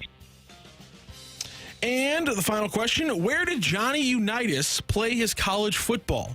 Was that Michigan, Alabama, or Louisville? Michigan. Sorry, I had to make sure with Brooke that I said Louisville right. Why are you checking with me? I'm not from Louisville. I know you're not from there, but you're my Mason-Dixon line, come on. codex, if you will. No. We're gonna double check this score, and then we're gonna bring in Randy Kerber. At least you didn't say Louisville. No, Louisville. Louisville. All right. All right, Dan, how are you feeling after that? Not bad. Okay. Yeah, we'll see. What is your favorite sport out of the ones that we discussed? Because you got a little bit of everything today. Baseball. Definitely did not get many baseball questions. Oh, no baseball questions. Hey, maybe you still did well despite the no baseball questions. And Randy is in here now. Oops. Randy, say hi to Dan. Dan, good morning. How you doing? I'm doing well, Randy. Thanks for listening. Thanks for playing. I'm doing great. Appreciate it. This is his first time facing you. He's been waiting for years for this moment. Well, I'm glad that you're with us. I'm glad you finally made it through. Cool. All right. You ready for question number one, Randy? Ready. We will now have a rematch of Super Bowl 54 between the Niners and the Chiefs. Which Chiefs player was the only one to score multiple touchdowns in that game? In the game against the Niners, Super Bowl 54, let's see. I'm going to say, hold on. I'm going to go with a receiver. Should I go with Kelce? Maybe. I think I'll go with Tyreek, though. I think I'll go with Tyreek Hill. Travis Kelce broke his most impressive record, passing Jerry Rice for career playoff receptions with 156. Other than Kelce and Rice, which Patriot is the only other player in league history to break 100 playoff catches? Is it Welker or is it Gronk? I'm going to go with Gronk. I'm going to not go with Stanley Steamboat Morgan. Question number three. Which team did Kobe Bryant score his 81 points against? Toronto Raptors. Phil Jackson turns to Tex Winter and said, should I take him out? And Tex Winter says, Coach, he's got 77. No. Do you think Tex Winter just left it on that and Phil turned back to him? So are you saying yes or no? Exactly. Where did Johnny Unitas play his college football, Randy? Johnny U. Okay, he started with in the NFL with the Steelers, actually, and got cut by the Steelers before he went to the Colts. Glad I didn't use that trivia question. Yeah. I think I'll know this if you give me the old lifeline, so I'll just do the lifeline here. Was it Michigan, No. Alabama, or Louisville? Louisville. It was a Louisville Cardinal. Louisville. Did I get it right? Louisville? What? Why are you guys both asking me? Brooks mad that I checked with her that I said it right. Oh, right? You say Yes. Yeah, you know how to say Nashville. We're trying. Yes. We're new to the SEC, Brooks. Yes, we're new to the SEC. You guys are part of Louisville's the not SEC. part of the so you SEC. guys know. Louisville, ironically enough, not part of the SEC in this example, but nonetheless, still, we got to figure out the Southern stuff, Brooke. That's why we're going to you for a little assistance. Louisville. Well, there, okay, got it. Okay, so There you go. Louisville. We have a tie. Louisville. We have a tie in today's fight, and so what's going to happen here? Because Dan, you've never done this before, so I'm going to go through the rules here really quickly. I will read out the tiebreaker question. We will then give Randy Carricker a moment to write down his answer. We will then get your answer, Dan, audibly, and then Randy Carricker will tell us what his answer is. He can show it up to the camera and everything, and then who's ever closest to the pin is going to win today's fight. So, Randy Carricker, are you ready? I'm ready. Dan, are you ready? I'm ready. All right. Tony La Russa sits at number 2 in all-time manager wins in Major League Baseball history, but unlike Connie Mack, TLR has a winning record. How many wins does Tony have as a manager? You got to add in those White Sox wins from the second stage. Yeah. So how many wins does Tony La Russa have as a manager? Give us a moment here, Dan, as Randy Carricker is writing down his answer. Randy Carricker, let me see this again, sorry. Okay, Randy Carricker has wrote down his answer. Dan, what is your answer, sir? Hey, well, I appreciate you going with the baseball question. Hey, no problem. I'm going to go with 2890. What? 2,890. All right. Are you mathing quick over there? math? I'm mathing really quickly right now. He's mathing hard, okay? All right, guys, I'm mathing really hard right now. All right. The guess from Dan was 2890. Randy Carricker, what was your guess, sir? I guess 2284. All right, we have a winner in today's fight. Does Randy Carricker start another week where he comes off as an undefeated winner with another win, or does Dan, a first-timer, walk away with the championship? Ring that bell. The winner and new champion of the fight, Average Joe Listener. The fight is driven by Car Shield. Plans to fit any budget. Visit carshield.com today. Congratulations, Dan. You hit that one almost completely on the head. Tony La Russa just over 2,800 wins for his career. Of course, that second White Sox stint gives him over 2,800 wins. And Randy Carricker, I'm sorry, he beat you in today's fight. Let's go through those questions and those answers because this was a fascinating fight, a 2-2 tie.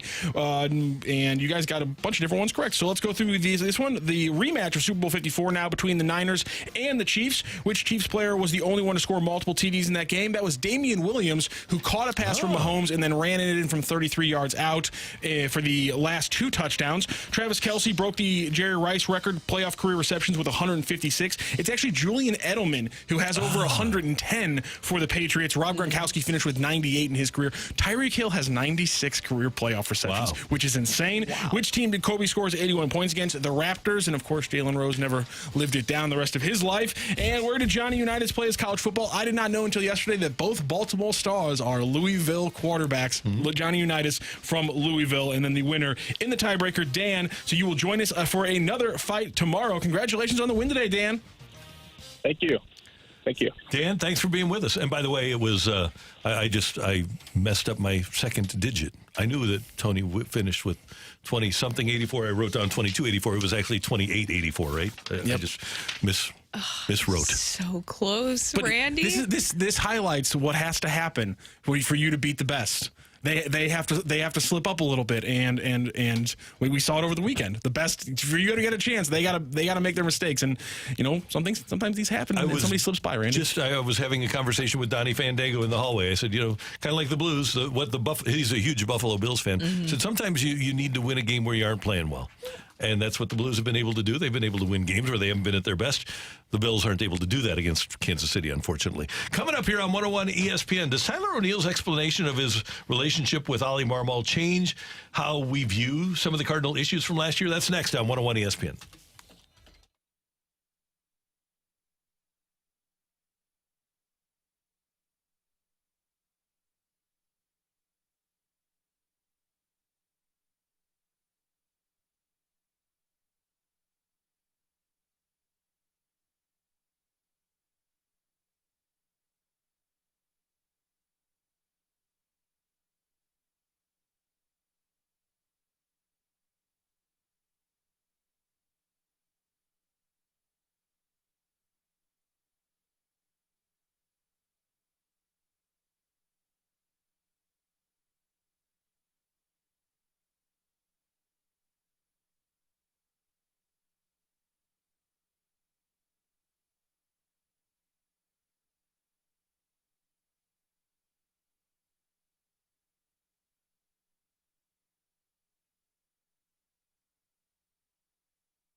Hey, we aren't even to February yet, and we've got a lot of nights left that aren't going to get to 30 degrees, and that's why you need to get in touch with Hoffman Brothers. Hoffman Brothers Heating and Cooling has been around St. Louis for more than 40 years, and they'll make sure when they come out to your house that your furnace is good to go for the rest of the winter. And you don't want to have your furnace break down during the winter in St. Louis because you'd be really cold. And if you have a two-story home where that second floor isn't getting as hot as the first, well, that could be an issue with the way that your setup is working. And what Hoffman Brothers will do, your Mitsubishi Electric heating and air conditioning dealer, is come out, take a look to see what the solutions are available to help better distribute heat to that second floor.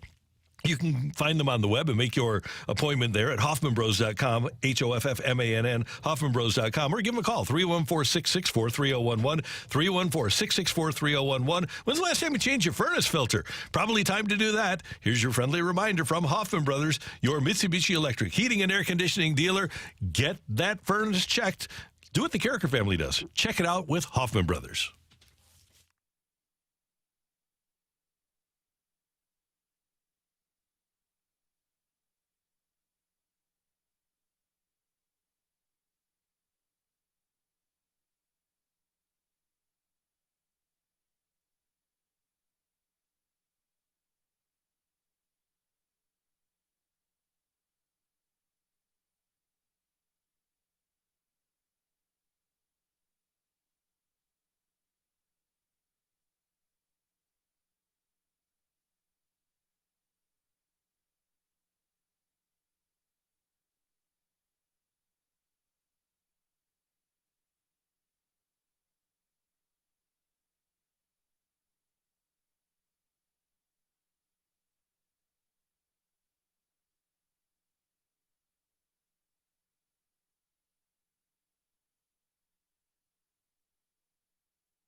on the A.J. Brzezinski podcast, Foul Territory, late last week and talked about leaving St. Louis and starting over in Boston. And he didn't really talk much during the course of the season after his kerfuffle early in the season about his relationship with the Cardinals skipper.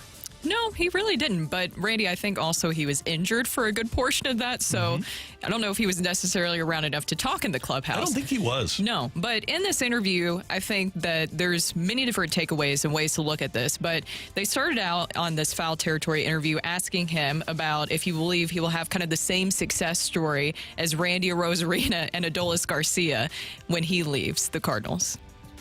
I mean, I'm not as big, as strong as you. I would have been like, hey, man, where's this dude at? Like, I want to get after this guy. So, I mean, I give you credit. You handled it well. I would have been a little more angry, but aren't you glad, like, you can kind of maybe put that behind you now? Yeah, I mean, I think in the moment I handled it the right way. You know, obviously you don't want to create any kind of division like that. But, you know, it was quite the situation for sure, man. You know, I'm happy it's all behind us and, you know, Ollie and I, we were able to move past it. But, you know, I think at the end of the day, it kind of turned into respect at an arm's length. And, you know, I'm looking forward to, again, this new opportunity and coming in with a fresh slate and just working hard, you know, getting after it every day and proving myself again. You know, a new division, new team, all that stuff. So, you know, we ended on good terms out there, so that I'm very thankful for. And, you know, I have nothing but gratitude and thank for the city and the organization of St. Louis. So we're going to play that other soundbite in a minute where I was talking about specifically where he was talking about Randy Arozarena and Adolis Garcia. But there, where he's asked about his relationship with Ollie Marmol, he said the right things. He did. And I think the way that they solved their relationship and were able to draw some mutual respect at arm's length is by being away from each other. That's how they solved their relationship issues, is by Tyler O'Neill winding up in Boston. And by the way, I think it's interesting that he said he's looking forward to working out. I'm glad that he does that. But many times there are problems between bosses and employees.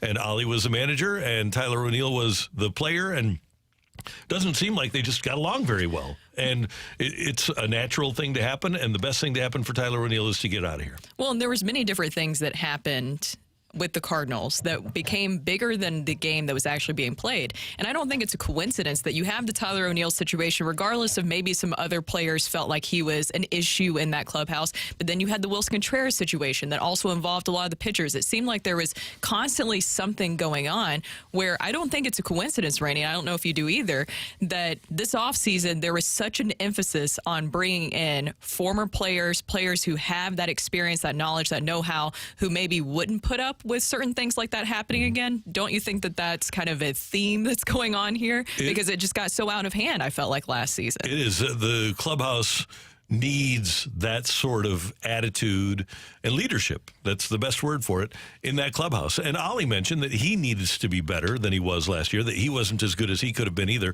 But ultimately, he's the guy that needs to establish the leadership of the clubhouse. He's the guy that this team needs to reflect, and he needs to have the right personality for that. And he didn't last year. Hopefully that'll change this year. Well, does that kind of concern you, the fact that maybe that there was even more issues than we knew about, the fact that you would have to have such an emphasis on bringing in so many different leaders into the club this season? Yeah, because you're paying a lot of money for guys that you brought in to be leaders in Goldie and Arenado, and Waino was here, but Waino was here, but he wasn't. It's really hard when you are a productive player to be a leader. And the Cardinals, this is one thing about the Matt Carpenter signing.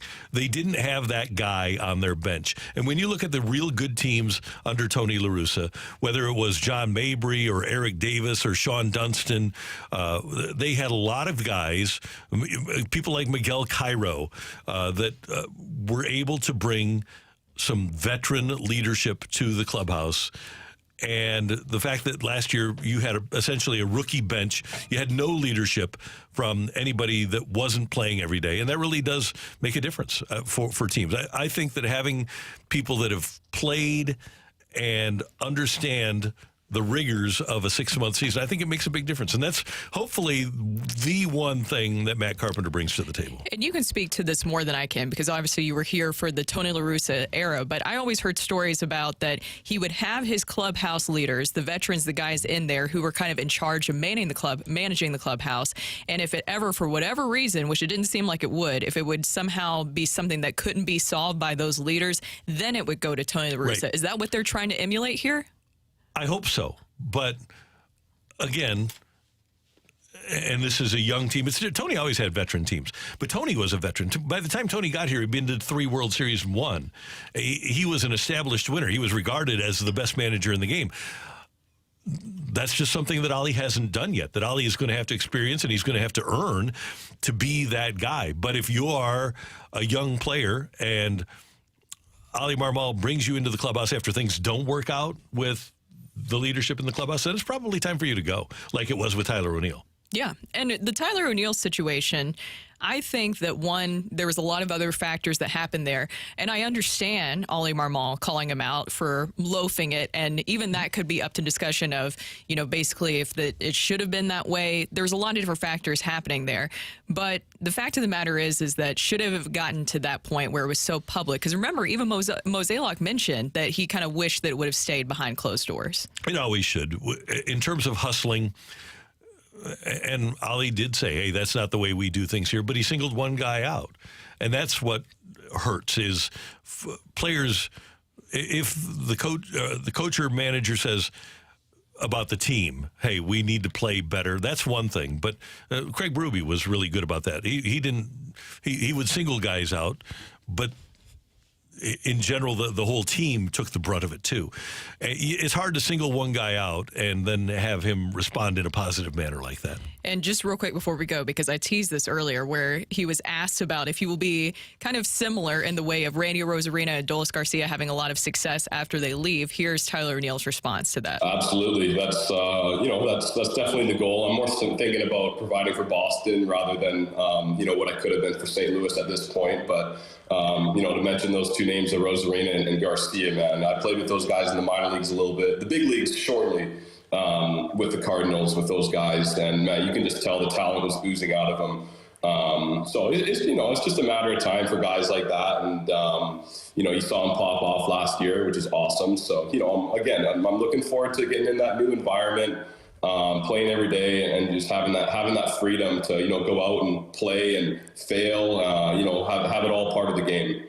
Maybe I'm just reading into it a little bit too much, but is that just maybe the tiniest of digs where he says that they were just oozing talent when he played with them? Because what's the narrative around Randy Arozarena and Adolis Garcia? They just didn't get a chance here. They didn't get a chance, and that maybe they were overlooked. Yep. Maybe that was a little bit of a dig. Yeah, but Tyler O'Neill got more than enough opportunities here. He just couldn't stay on the field. No. And John Mozeliak said when he traded him, he said he's going to get MVP votes. He's got that sort of talent, but the question about Tyler O'Neill is he going to be able to stay on the field? No, and that's a very fair question considering what we saw last season, because, okay, you did have that situation with Ollie. He could have had a chance to really redeem himself, which I know that he played for a little bit, but then he gets injured again, and it just doesn't look like it's working out. It doesn't help that story. No, for a guy that works out as much as he does, he's amazingly fragile. You said that he just needs a burger, a couple of burgers. Burger, dog, steak, beer, Reese's.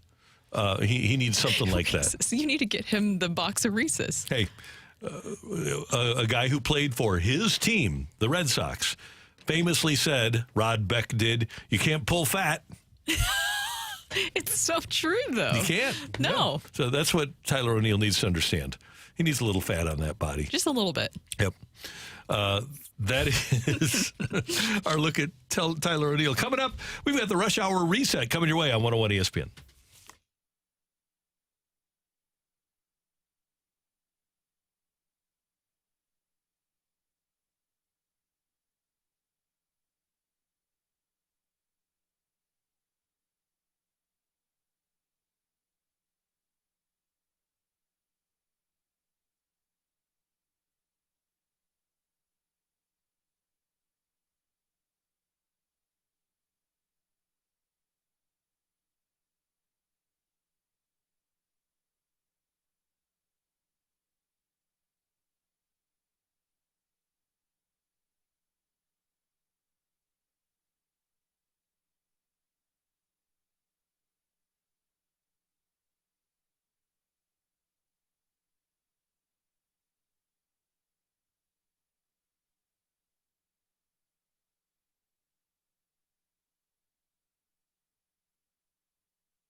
It's still relatively early in 2024. Are you thinking about selling your home this year?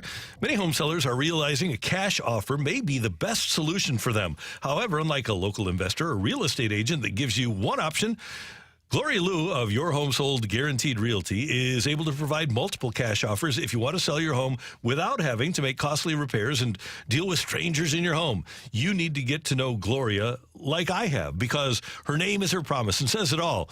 Your Home Sold Guaranteed Realty. Gloria has mastered the home selling promise by guaranteeing upfront and in writing to sell your home at your agreed to price and time frame, or she'll buy it herself, and that is guaranteed. Gloria has solutions for every type of home seller. If you want a fast sale with no hassles, well, her multiple cash offer program is a great option to consider. No showings, no costly repairs, and you pick the closing date. You always get the highest cash offer to choose from in minutes from Gloria Liu.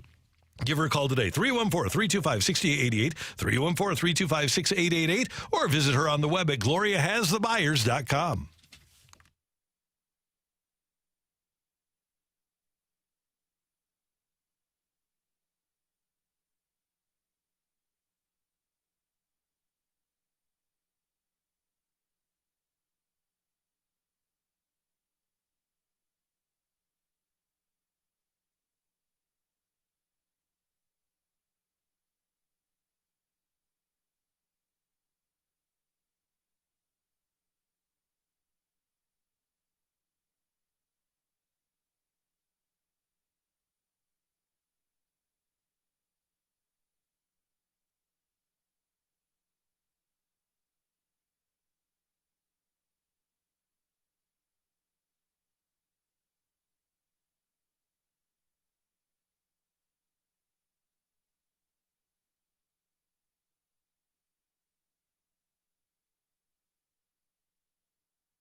The biggest sports stories of the day on the opening drive with a Rush Hour Reset.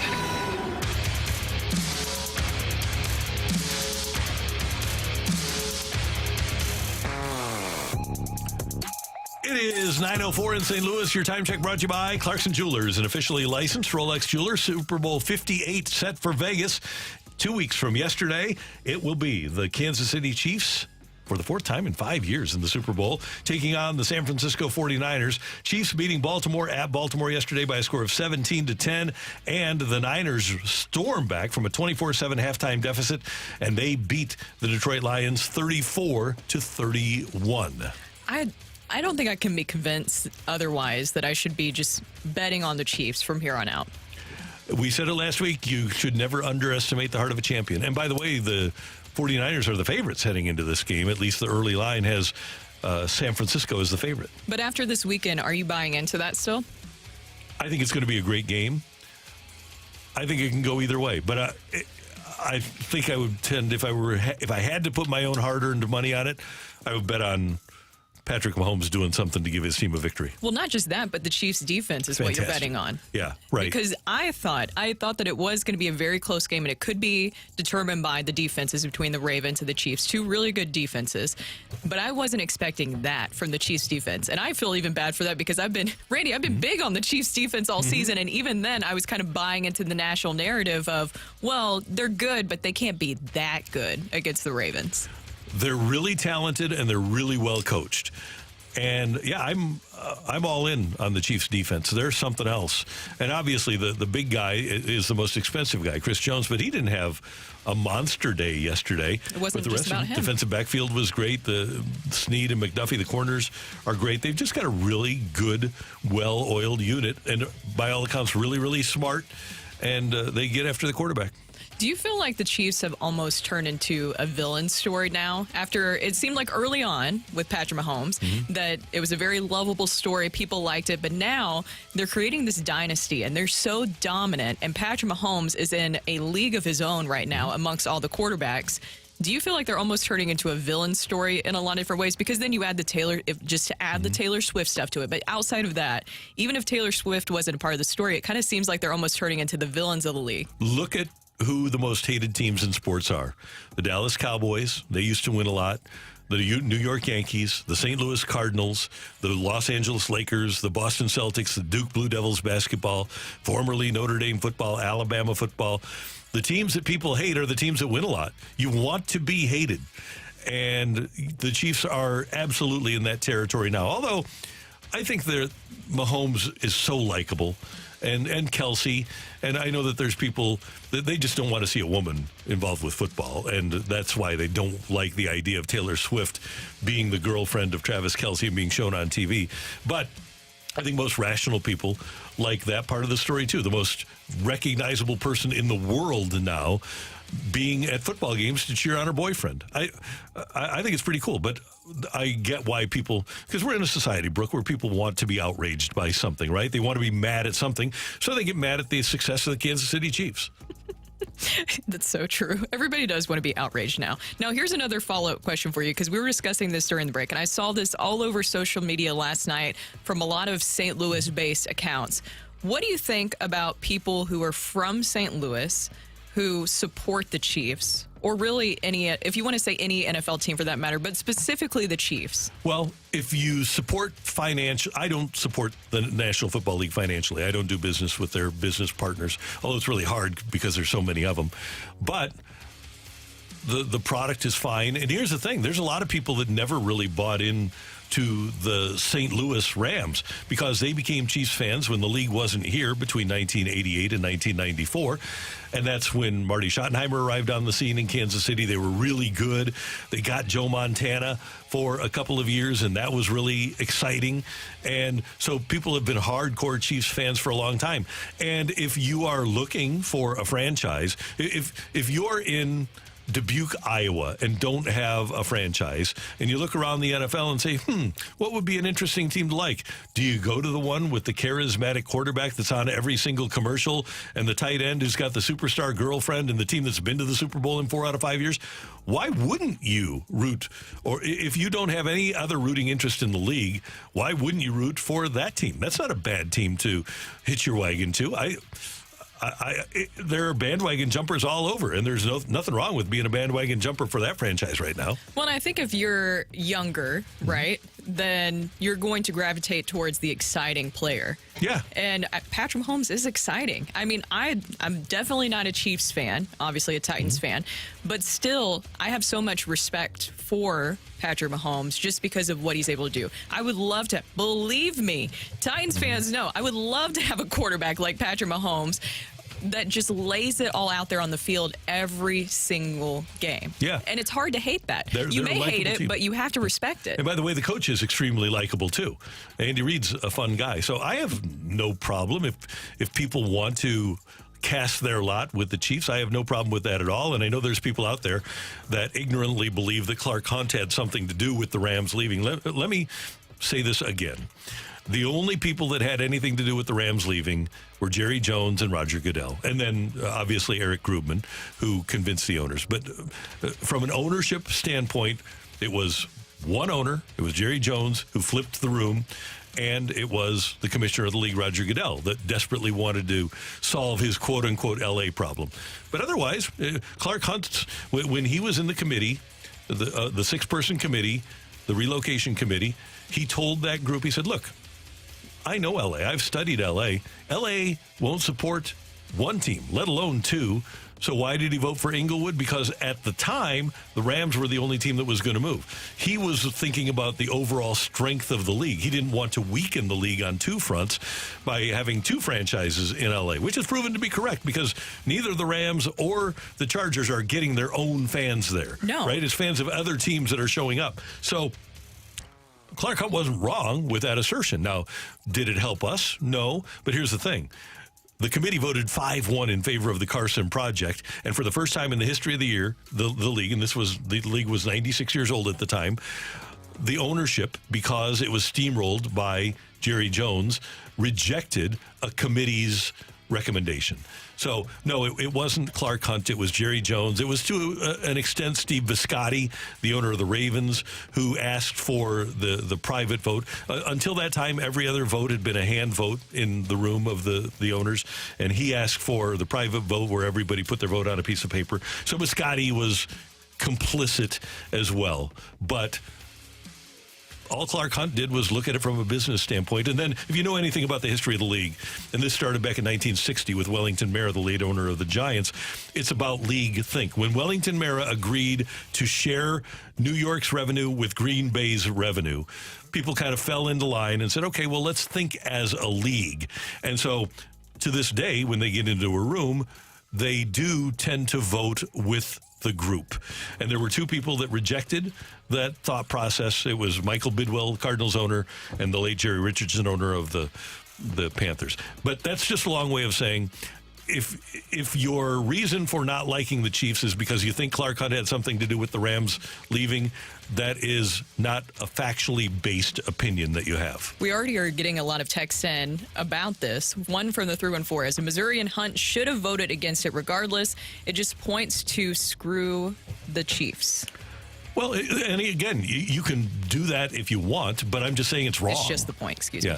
It's wrong. That's all. And again, you go back to league think, and that's people in that room, the owners, tend to vote with each other. Almost every vote in the NFL is unanimous.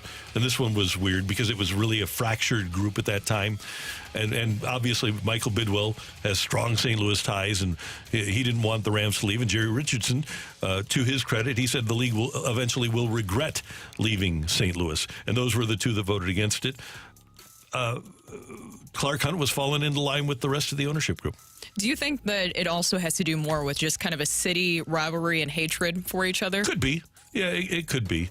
And people looking for a reason to not like something. Yeah, and that's fine. I think there's an easy team to hate, right? It's the Rams. Mm-hmm. But if you don't like the Chiefs, that's fine. And some people, again, they don't like the idea of the Chiefs being good and St. Louis not having a team. Well, that's, again, not Clark Hunt's fault. If you want to blame somebody, blame Jerry Jones. I like blaming Jerry Jones. It's easy to do. It is. He did it. Because he does it. Yeah, he does a million different things. That's your Rush Hour Reset on 101 ESPN. Coming up, did the performance or lack thereof from players like Lamar and Brock Purdy change our opinions of them? That's next on 101 ESPN.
Hey, there's a cool thing coming up next weekend. It's St. Louis Food and Wine presented by Schnucks, and it's back next Friday and Saturday at Union Station. It features hundreds of wines, a selection of craft beers, and culinary delights around every corner. It's the can't-miss event of the year. The event presented by Schnucks to benefit the Repertory Theater of St. Louis and Operation Food Search. Now, you must be 21 or older to attend, and for more information, visit schnucks.com/STLFoodWine.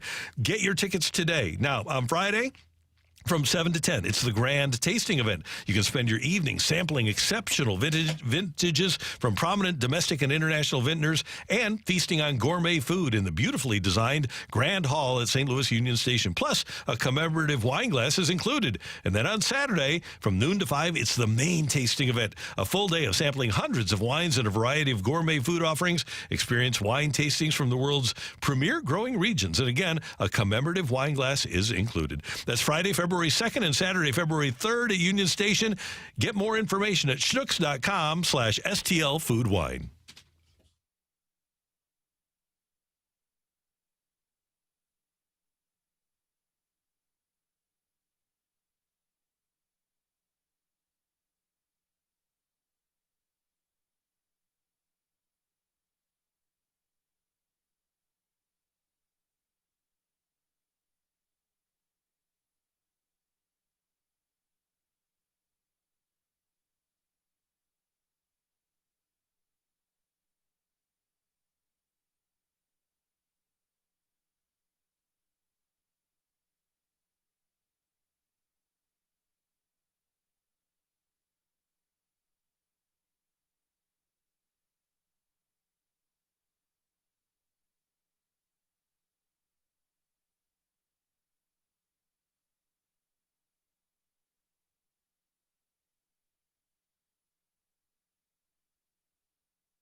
Here's Purdy looking, firing end zone, caught! Ayuk, touchdown! Brock Purdy doing great work with his arm and his legs yesterday, and the San Francisco 49ers advanced to the Super Bowl in his second season. Purdy 20 of 31 for 267, a touchdown and a pick. He also ran 5 times for 48 yards and just looked calm as he was leading the comeback for San Francisco. To me, this is what I've seen of Purdy since his very first game, Brooke. I don't think that he has changed at all. He is what he is. I'm shocked that he wound up being Mr. Irrelevant. When I watch him play, and I didn't watch him play at Iowa State, but man, he just has every intangible that you're looking for from a leader and a quarterback, and he's so calm and so accurate and makes such good decisions. My opinion, just because he's in the Super Bowl, hasn't changed of him. It just is reinforced. No, I think that it has been reinforced because that's been the narrative all season long is, yeah, the 49ers are really good, but we can't give full credit to Brock Purdy because he's just a game manager. How many times have you heard that throughout the season is that he is just a game manager, which is a part of the game. You do have to manage it when you're in that role, but I think that he's also showcased that he can be a game changer. You mentioned the fact that not only has he been able to use his arms, but you saw him use his legs in that game. And maybe that was part of the reason why he was looked over is because of that, because I think a lot of people just didn't think that he had that physicality, that ability in him, and maybe that's why he was overlooked for so long. Do you think that could be part of it? Yeah, absolutely, because a lot of times people are so enamored of, this is why Mitch Trubisky got drafted high. They look at the physical, but they don't look at the stuff that happens on the sidelines or the stuff that happens in the huddle. They're only worried about arm strength and the size of the guy rather than the accuracy and the intelligence. And Brock Purdy, he encapsulates what you should be looking for in a quarterback. If you ask Mike Martz, I'll bet Mike Martz loves Purdy because he's smart and he's accurate. Those are the first two things I would be looking at if I were scouting a quarterback. I wouldn't be trying to, by the way, the 49ers, they drafted Trey Lance, right, who had played like 16 college games. Big guy, strong arm. But they recognized that the other guy was better, to their credit, rather than trying to make Trey Lance work. But I think that's the biggest problem with the NFL is they are way too physically enamored of quarterbacks and not mentally enamored of quarterbacks. And he deserves his flowers. He deserves a lot of credit after being overly criticized this entire season. But now, and this is just his second year. I had to remind myself about that. This is just his second year. There's a lot of potential there with Brock Purdy. And the way that he just really showed his poise, I mean, he was so poised. And he was just really that determination, too, with his back against the wall. Not just him, but the entire team. He was just so calm, cool, and collected. And Randy, I mentioned this earlier, that I feel like we have to give him a new nickname because he's not, to me, Mr. Irrelevant anymore, even though you could use that in an endearing way. I think that when you call Joe Burrow Joe Cool, I think that Brock Purdy is also very cool, calm, and collected. So we got a couple in earlier that I wanted to circle back to for his nickname. Tell me which one you like, okay? Okay, got it. Brock the Rock. Good. I think that one's a good one. Rock solid. Yep. Mr. Relevant. Oh, that's really good. Purdy Good. You don't like? I thought that was the one that you would like. I do like it. I just don't know if you can use it as a nickname. I like it a lot. I think Mr. Relevant would be the one that I would go with, though. Where he gets that title, switchback, I guess you could say. Mr. Relevant is pretty good. Oh, that's pretty good. What do you mean? You don't like that? No, I think the pretty good's pretty bad. So let's just roll with the Mr. Relevant part. Oh. Okay. So while Brock Purdy is getting the flowers today, Lamar Jackson is getting dead flowers, unfortunately. He goes 20 of 37 for 272, a touchdown and a pick, 4 sacks, 7 pressures, and I think it was 10 hurries. He was under duress all day long, and I give credit to the Kansas City defense for being able to shut him down. I don't know that there is a quarterback that under the circumstances that Lamar Jackson was under yesterday, I don't know that there's anybody that would have done an awful lot better. And oh, by the way, how different is the game if Flowers doesn't fumble? It would be completely different. And my opinion of Lamar Jackson hasn't changed. And I know that it's going to be the talk of national media all day long. You know, Randy, about Lamar Jackson, if he really is that good, if he deserves to, be that. The thing is that he will have 2 MVPs. He still deserves that for what he was able to do this season. No Super Bowl appearances. It will be interesting to see where the Ravens go from here. But still, that performance doesn't take away because that Chiefs defense deserves so much credit in that. Here's an issue that I have yesterday with Todd Monken and the Ravens. The team that led the league in rushing handed the ball off 8 times in the game.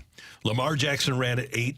He handed it off to Edwards 3 times, Zay Flowers twice on end arounds, and Justice Hill 3 times. They handed off to their running backs 6 times in the whole game yesterday. And the first carry was Gus Edwards in the first half. He went for 15 yards. Yeah. And then his next carry, he got stopped for 1, and I don't think we saw another carry for him for another 30 minutes of game time. It was ridiculous. Yeah, and obviously the Chiefs' offense was hanging on to the ball. They had the 9-minute drive. There was a lot that went into it that didn't involve Lamar Jackson. But I think if you're the Chiefs or if you're the Ravens, I think Todd Monken kind of panicked. Yes. In not using the ground game and not trying to get it going. You can't hand off to your running backs only 6 times in any NFL game and expect to win. No, and Spags' defense does such a great job, too, of just confusing their opponents. I think that's a big takeaway from that, too. And it just got to the point where you could tell that the frustrations boiled over and led to penalties and so many miscues for the Ravens. I guess this maybe kind of gets to the crux of the Lamar Jackson question about, him being a regular season MVP, but maybe not a playoff performer. The whole thing with Monken this year that was supposed to unlock Jackson is that he was supposed to have more decisions at the line of scrimmage.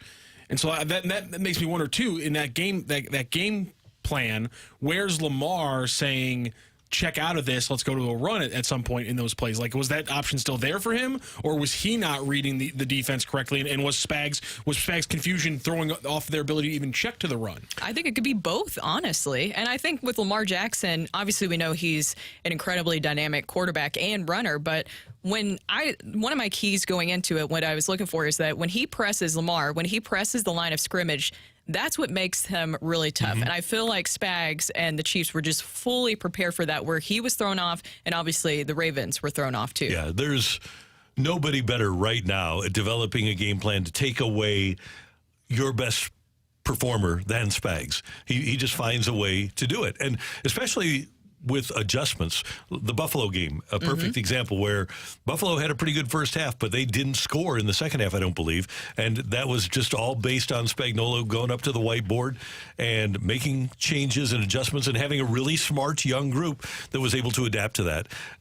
It's going to be hard for San Francisco. As smart as Rocc Purdy is and as smart as Kyle Shanahan is, the Niners will have trouble when Spags has 2 weeks to prepare for them. Exactly. Now, has your opinion changed of Patrick Mahomes in any way after that performance? No. He's able to get through Josh Allen. I know it's not just him, but still, the fact that you go head-to-head, there's so much conversation about being on the road in the playoffs. He squashed that narrative against the Bills, and he did it again against the Ravens. That's a very tough environment that him and the Chiefs went into.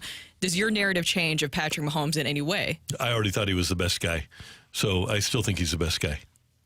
I agree with you. Yeah, it's hard to dispute that, right? No, I just think I respect it even more. Yeah, and he did beat the teams that have, well, one's going to be the MVP. I would argue that Buffalo and Baltimore both have top 5 quarterbacks. He beat teams that theoretically should put a lot of points on the board, and the W is, even though it's ridiculous, the W is next to his name. He was never on the field with those guys. You know, Josh Allen didn't try to tackle Patrick Mahomes. No, but that would be great if we could have that. Yeah. At least one time. Mainly weighted by the Ravens defense being historically good in a lot of different factors.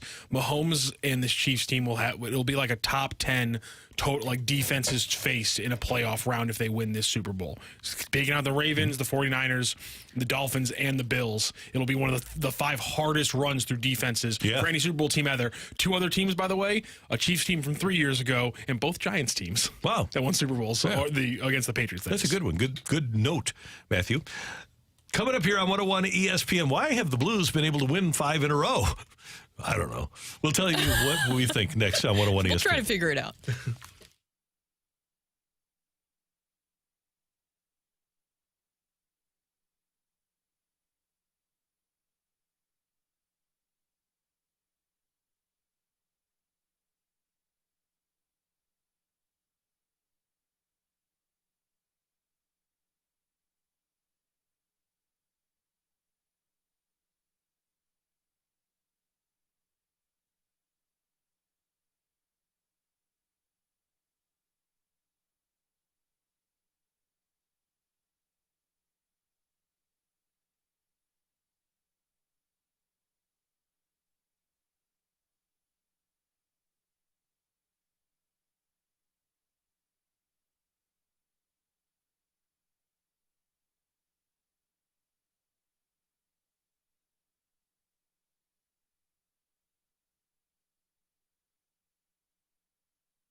Hey, there's a great breakthrough treatment to help you regain function and restore your ability to perform normally at all levels. If you are a guy that has come to a point in your life where you're tired all the time, you're fatigued right after you wake up, maybe you don't have the energy to get through a workout that you once had, you need to visit my friends at Mentality at lowtusa.com. Make an appointment there and head to one of their facilities in Chesterfield or in South County and find out about what they can do for you. They have an FDA-approved testosterone treatment that will get you back in the game.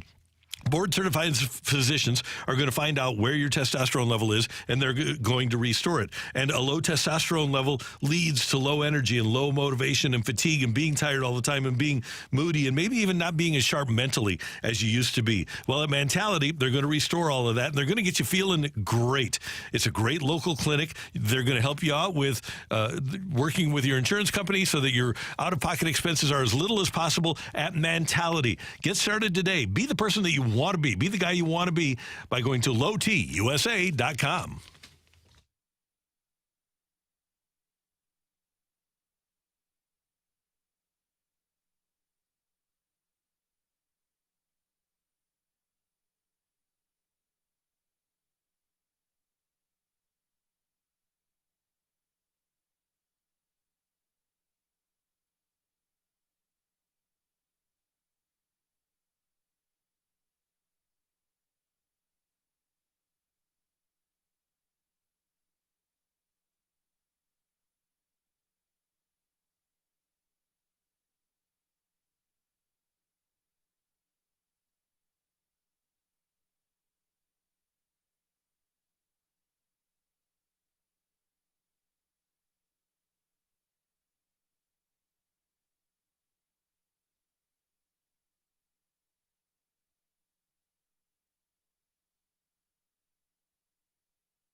This is Rocky with your Sports Center update, driven by Johnny Londoff Chevrolet and Johnny Londoff Autoplex. Your Super Bowl is set, and is it a rematch for the Super Bowl after the 2019 season as the Chiefs take down the Ravens and the 49ers come back over the Lions? So we will have Chiefs and 49ers in a couple of weeks. Blues are back in action after a big weekend. They win their fourth straight game by a 4-3 tally, their third straight game in overtime, this time 4-3 over the Kraken on Friday, and then 4-3 over the Kings on Sunday afternoon. Blues back in action facing off against the Columbus Blue Jackets coming up tomorrow. That's a 7 p.m. puck drop. You can catch the pregame show right here on 101 ESPN starting at 6 p.m. That is your Sports Center update, driven by Johnny Londoff. Find your roads and shop 24/7 at londoff.com and londoffautoplex.com. Are you kidding me?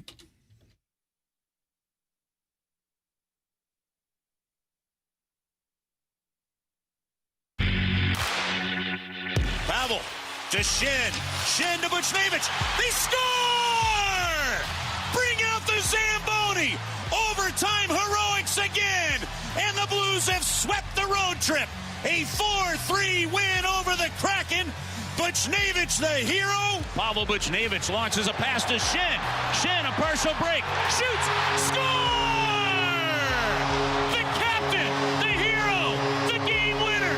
And bring out the Zamboni. The Blues are back in a playoff spot.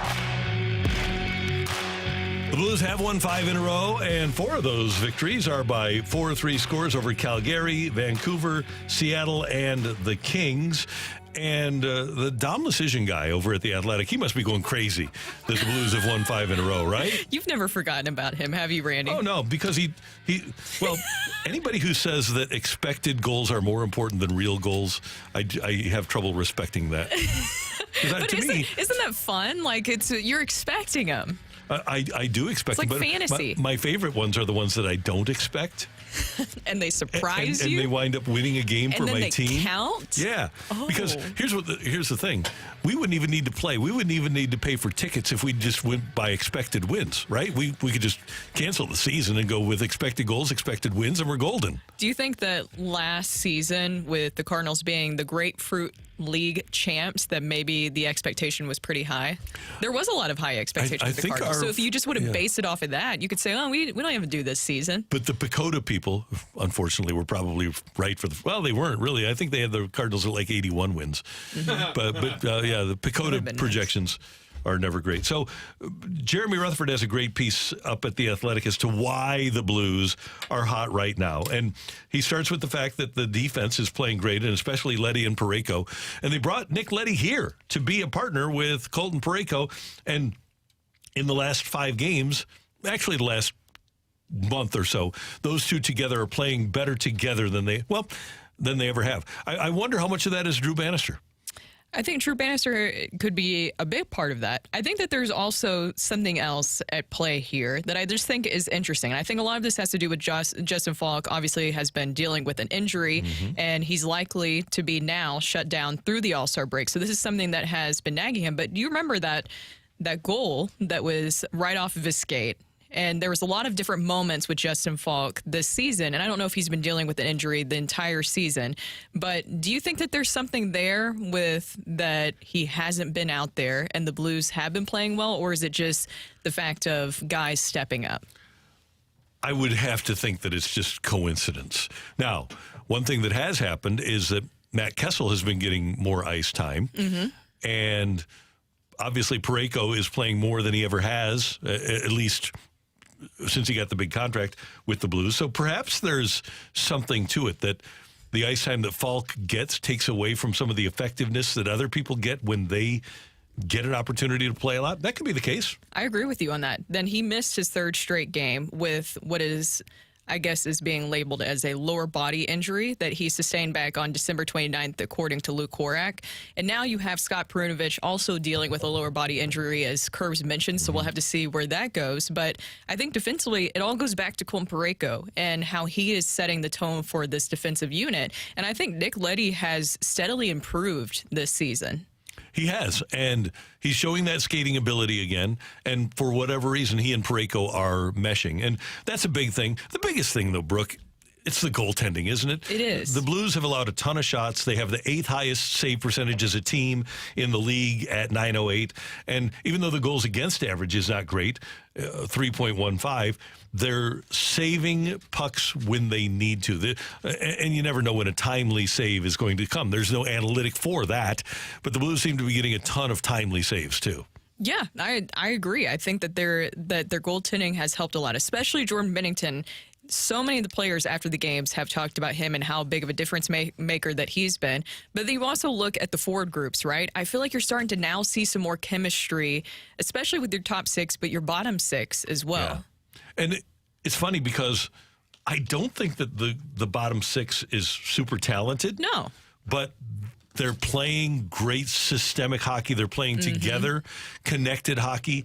And that's how you win, is if you can. Now, do you need your top 6 to perform at a high level? Of course. Yes. But when you look at that group, so Toropchenko, Hayes, and Walker, that's not really a group of world beaters as your third line. That's your third line. And your fourth is Sonny, who's playing great, and Blay and Alexandrov. But they're playing within the confines of the system that the coaching staff has put in place for them, and that is a great way to win. You can win at hockey without superstars if you play the system, and that's what the Blues are doing now, and that's why they've won 5 in a row. Well, you still do need some superstars to help you during the playoff run, but you need guys who can step up too. Jake Neighbors has been such a great revelation, I believe, for the Blues this season. I don't think anybody was expecting him to do what he's done. But then also during this road trip, and I mentioned this earlier, I think it's really important for Pavel Buchnevich to get back on track, which is something that he has been able to do, to be able to get scoring, to get going once again. I mean, his points have increased. He kind of went through a stretch there, Randy, where it felt like he wasn't able to even get a couple of points, but now you're seeing him get back on that track. He looks more of like what you expected with Pavel Buchnevich. I know we've seen that throughout the season, but he just kind of went through a little stretch there. He's playing fast. He is. And Thomas plays fast, and he plays fast all the time. Sometimes you see that from Buchnevich and Kyrou, where they don't seem to be playing as fast as they are. But lately, during this run, you're right, Buchnevich has looked like a faster player. He's just playing with more alacrity. And ooh, that was a good word. Thank you. That was a great word. Appreciate that. I like the kayaking celebration, as I mentioned fun. there. But I think that there is something to the way and the manner in which they've been able to win these games. What do you think that says about this group? And Braden Shin mentioned the belief that they have in the locker room right now. Yeah, there's grit. And I don't think you could always say that about the Blues. And this was down the stretch of Berube. If they fell behind, it was over. But it seemed like they would just give up. Right. Like they just knew. They didn't even care about fighting for the result. It just felt like, oh, okay. Yep. And now there's confidence there. And by the way, look at what the captain has done, what Braden Shen has done during this stretch and during really the last 10 games. After going, let me get, Matthew had the numbers for us earlier, and I will get them for you. But after going 12 games without a point, he won in the last 8, is it? Hold on here. 5-game streak, 4 goals, 2 game winners, and 2 assists for 6 points during the 5-game streak. Last 9 games, 10 points after going his previous 12 without a point. So Schenner is playing great. By the way, you mentioned Justin Falk. I did some quick math, and this is correct, by the way. The Blues with Justin Falk in the lineup are 20, 18, and 2. 20 wins, 18 losses, 2 overtime losses. Without Falk in the lineup, they're 6 and 2. Wow.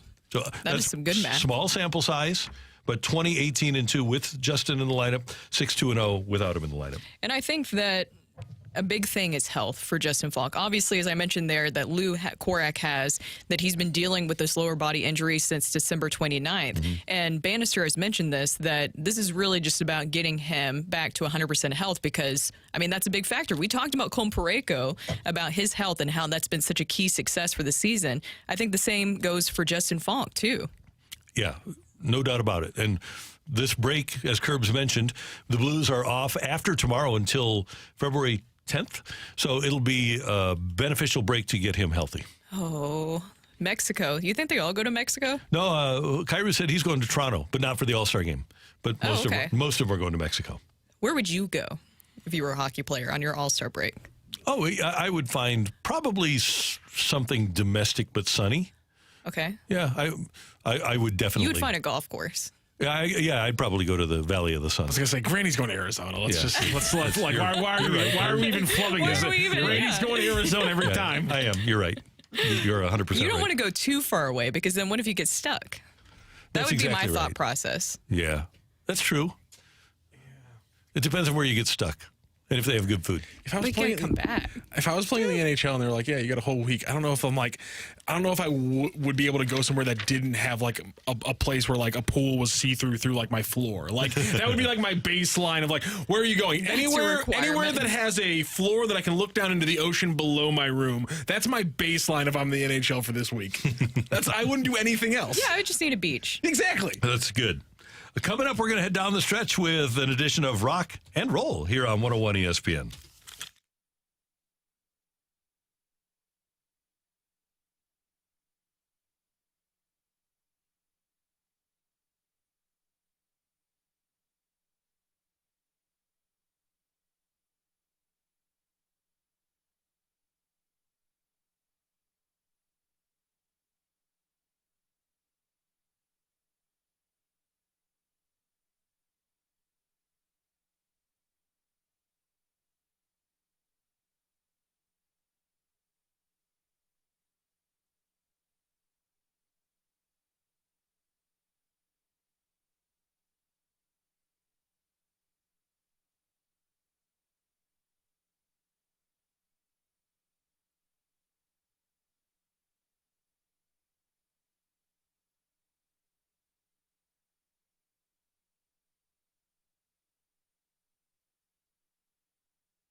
Hey, if your gutters are over the course of the last few days, you've got all this rain and they're overflowing, that means your gutters aren't working right because the water is supposed to go down the downspout and come out underneath. And that's where Gutter Pros comes in. You can get in touch with Gutter Pros at gutterpros.com, and they'll come out, take a look at your gutters, make sure that you need new gutters. They're going to be very honest with you, and then they'll provide great quality gutters. And if you want some leaf protection, if you want to do soffit and fascia, they'll do that too. Gutter Pros has been in St. Louis for years, and they do a great job of gutters for homes and businesses throughout the area. The general and sales manager was born and raised right here in St. Louis. He's a great guy. He knows the area. He's going to know where you are as soon as you give him the address. He just knows the area very well. You'll love working with them. They're A+ rated by the Better Business Bureau at Gutter Pros, 4.9 out of 5 stars on their reviews, and they are going to be great for you. Water goes where they tell it to go at gutterpros.com.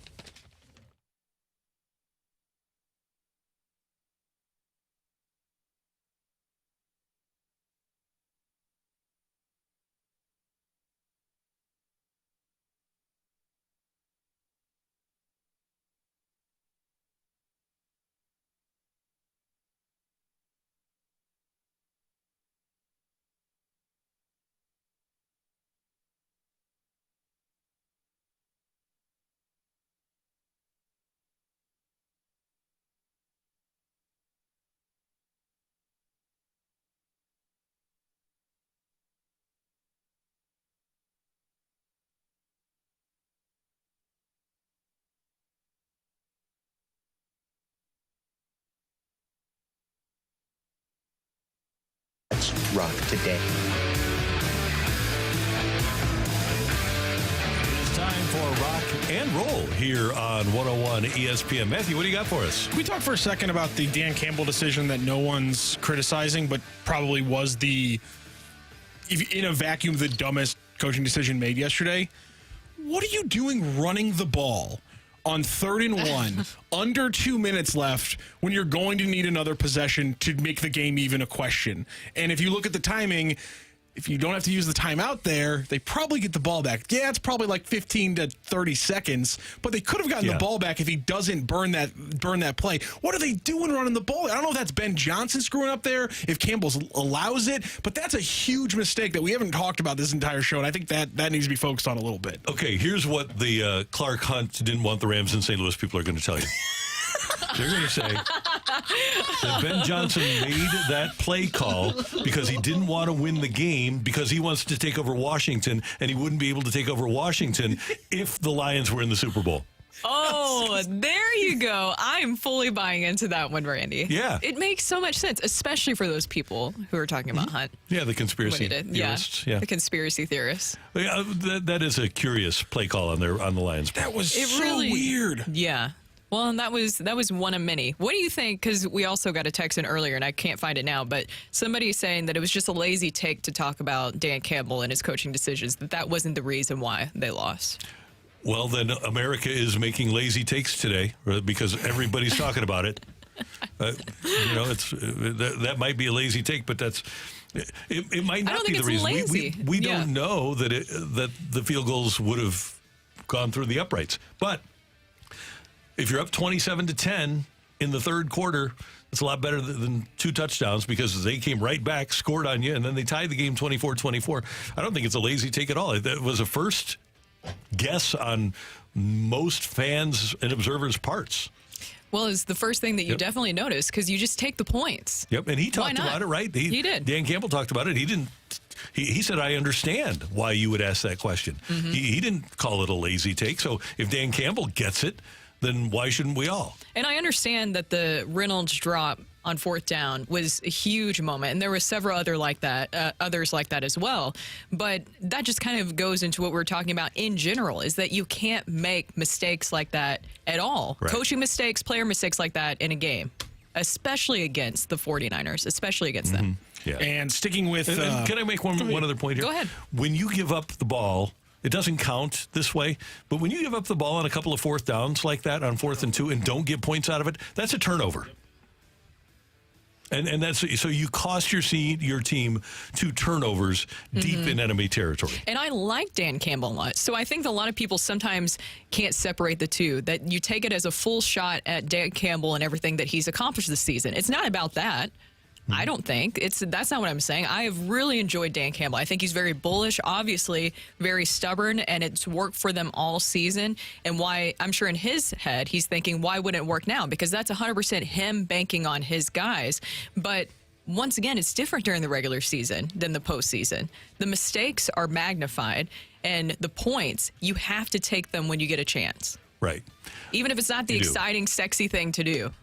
And sticking with Dan Campbell, if you are a Lions fan, you might want to plug your ears for this one, because he came out and said post-game, he was talking to a couple of the writers, and he said that, quote-unquote, it's going to be twice as hard. This may have been our only shot. Yeah. And I really love... I mean, obviously, it's a hard thing to hear if you're a Lions fan, but I like that Campbell knows this game enough that he's being honest with it right out of the gate, because it's not just... You're not 3 points away from getting to the Super Bowl. You're another whole season plus 3 points away from getting to the Super Bowl. So, and he acknowledges how hard it is to repeat and stuff like that. It's a hard thing to hear from the Detroit Lions fans, but at the same time, having a young coach who just got lambasted for making mistakes for being a young coach, this quote shows a lot of growth and maturity from him as a head coach. Well, they just won their first playoff game in 32 years? 30 even. Oh, yeah, 32, yeah. Yeah. So, I mean, he's just being realistic. Yeah. And I think that's also, it wasn't a way, I think some people, when you hear that quote, you almost take it in a negative way, where he's saying, this was our one shot, that was it. No, he's just putting into realistic terms. It's so hard to get to this point. That's why it makes what the Chiefs are doing, what the Patriots did. That's why you love to hate them. Look at the play, the tackle by Mike Jones 1 year ago tomorrow. And the Titans would have had all the momentum, and neither team has won a Super Bowl since. The Rams, the St. Louis Rams never won another Super Bowl, and the Titans have not been back. And it all comes down to one play. So you do, when you get into those opportunities, you need to take advantage of them, and not everybody does, but you need to. Look at the Arizona Cardinals when they lost to Pittsburgh, and a lot of it was, it was that drive and that Santonio Holmes catch, and Arizona hasn't been back since and still hasn't won a Super Bowl. It's amazing how one little play or two little plays can change a long-term outlook for an entire franchise and really an entire city. And sometimes it's hard to see, where's the crack going to come? You got a young team. Where's it going to come? Well, you talked about it earlier, Randy. You got a quarterback you're going to have to give another contract to, and that changes everything. That changes, sure, you're going to lock in Aiden Hutchinson and Penei Sewell to the big contracts, but what happens to that defensive backfield that's all young players on rookie deals pretty much? Melifonwu, Jerry Jacobs, and those guys. What's going to happen to those guys? What's going to happen to, your skill position players when you have Sam Laporta, Jameson Williams, and Jahmyr Gibbs all potentially coming up for contracts after their fourth year? How many of those guys are you going to be able to keep? And again, I talked about it earlier. Can you get away with taking non-traditional picks in the first round, maybe? Because those are risky picks, and if they work out, things look good. You get Jahmyr Gibbs making plays, you get Jack Campbell as a leader, but all of a sudden you take a tight end or something like that early in the first round, and it can completely throw off your entire team-building strategy. Yeah, and you do have to have a plan. You have to have a program. That was one of the great things about Coach Vermeil here, is that he built a program, and it can't just be the first rounders either. You've got to be able to get productive players, and this is one of the great things about the Chiefs. They are getting productive players out of the second, third, fourth, fifth, sixth rounds, and that's how you win when you have a really expensive quarterback. I mean, getting Rashee Rice in the second round is huge for them. Getting the defensive backs that they got out of the late rounds is huge. And obviously Karlaftis was a late first, but they aren't picking at the top of the draft, and they're getting lots of production out of guys. And they're not going to stop from here. I guess a lot is, and you mentioned this, that Travis Kelce isn't going to retire. He said that he plans to play next year, yeah. Now, could he do a whole Rob Gronkowski on us where he just kind of keeps changing his mind and maybe he will retire? Who knows? But here's the thing is, how much you want to bet, too, that they're going to really revamp this wide receiver room going into next season? So where does this stop for the Chiefs? Right. Well, Sky Moore hasn't worked out. Tony hasn't worked out. I guess MVS, did he sign a 2-year deal? He might be coming up on free agency. But they're pretty good at finding players in the draft that work out for them. They could bring Hardman back. 17, what's 17's name? He's pretty good. Valdez-Scantling he's done after this year. He's a free agent. Yeah, and he was a pretty big. He was a $13.9 million cap hit for them too. Yeah, Richie James has a chance. So they've got other players that, and Rashee Rice might wind up being a superstar. Ross is the other one that I was trying to think of. They've got talent, and the big thing they've got is the guy that makes receivers better. Exactly. I think that's a big part of Rashee Rice and his rookie season to be able to do this and really emerge in the way that he has. I was not expecting this. Did you also see this weekend, speaking of Tony, did you see this weekend where he talked about how he really wasn't injured and that the team's lying? No, but I saw that it was he was listed. He was like on Instagram Live or something, and he said that on Instagram Live is that they're lying about him being injured and says that he's not hurt. Okay, well, then he's gone. They're saying it's a personal problem as to why he's not playing. Yeah, so maybe the personal problem is he lost his ability to catch the football. Ooh, that might be it. Could be. Sounds like there's some tensions there. He's not going to be there. Here's Tony's not playing for the Chiefs anymore after this year. There ain't no chance. Yeah, that's done. That's done. Pray you get that second ring while on the bench and then right off into the sunset, my friend. They gave him so many chances. I really don't feel bad. No, he got plenty of opportunity. And he should have been a good player. It's a shame that it didn't work out for him. Shocking that a first-round pick got way too many opportunities than he should have. Can't believe that happened. Didn't get enough with the Giants, ironically. No, he probably shouldn't. He probably should have gotten like one more chance with them. But the Chiefs, they keep giving to him, and he keeps blowing it. I think you made the decision on that one pretty easily. Yeah. And the Chiefs know that they can find receivers in the middle rounds that'll be productive for them. You don't need wide receivers, Randy. You have a good offensive line and a Hall of Fame tight end and a great quarterback. You don't need wide receivers. That's all you need? That's all in a really good defensive coach. Okay. So you don't need wide receivers. You'll win a lot of Super Bowls without any good wide receivers. Yeah, why not? Huh.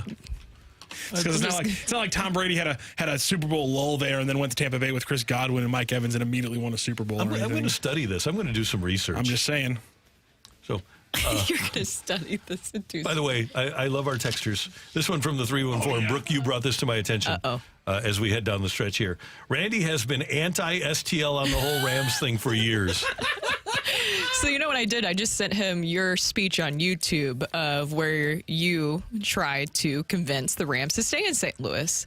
But which is kind of weird because you're so anti-St. Louis. I don't know why you did that, Randy. I can't think of a more factually inaccurate statement that I've heard on this show in a long time. Like that's just you're missing the entire dartboard with that one, my friend. Yeah, pretty much. I would say so. So hopefully they'll enjoy that and maybe learn something today. Yep. Great job today by our producer, audio, video engineer, the one, the only Matthew Rocc. Thank you, sir. Pleasure. Brooke, did you have fun today? Yes. Show us your face. We want to see your face. Who said that? You want to see my face? Danny Mac will be with us tomorrow. We thank you for tuning in, texting in, and being a part of the show for all of us until tomorrow morning at 7. Have a great Monday, St. Louis. And now for something completely different.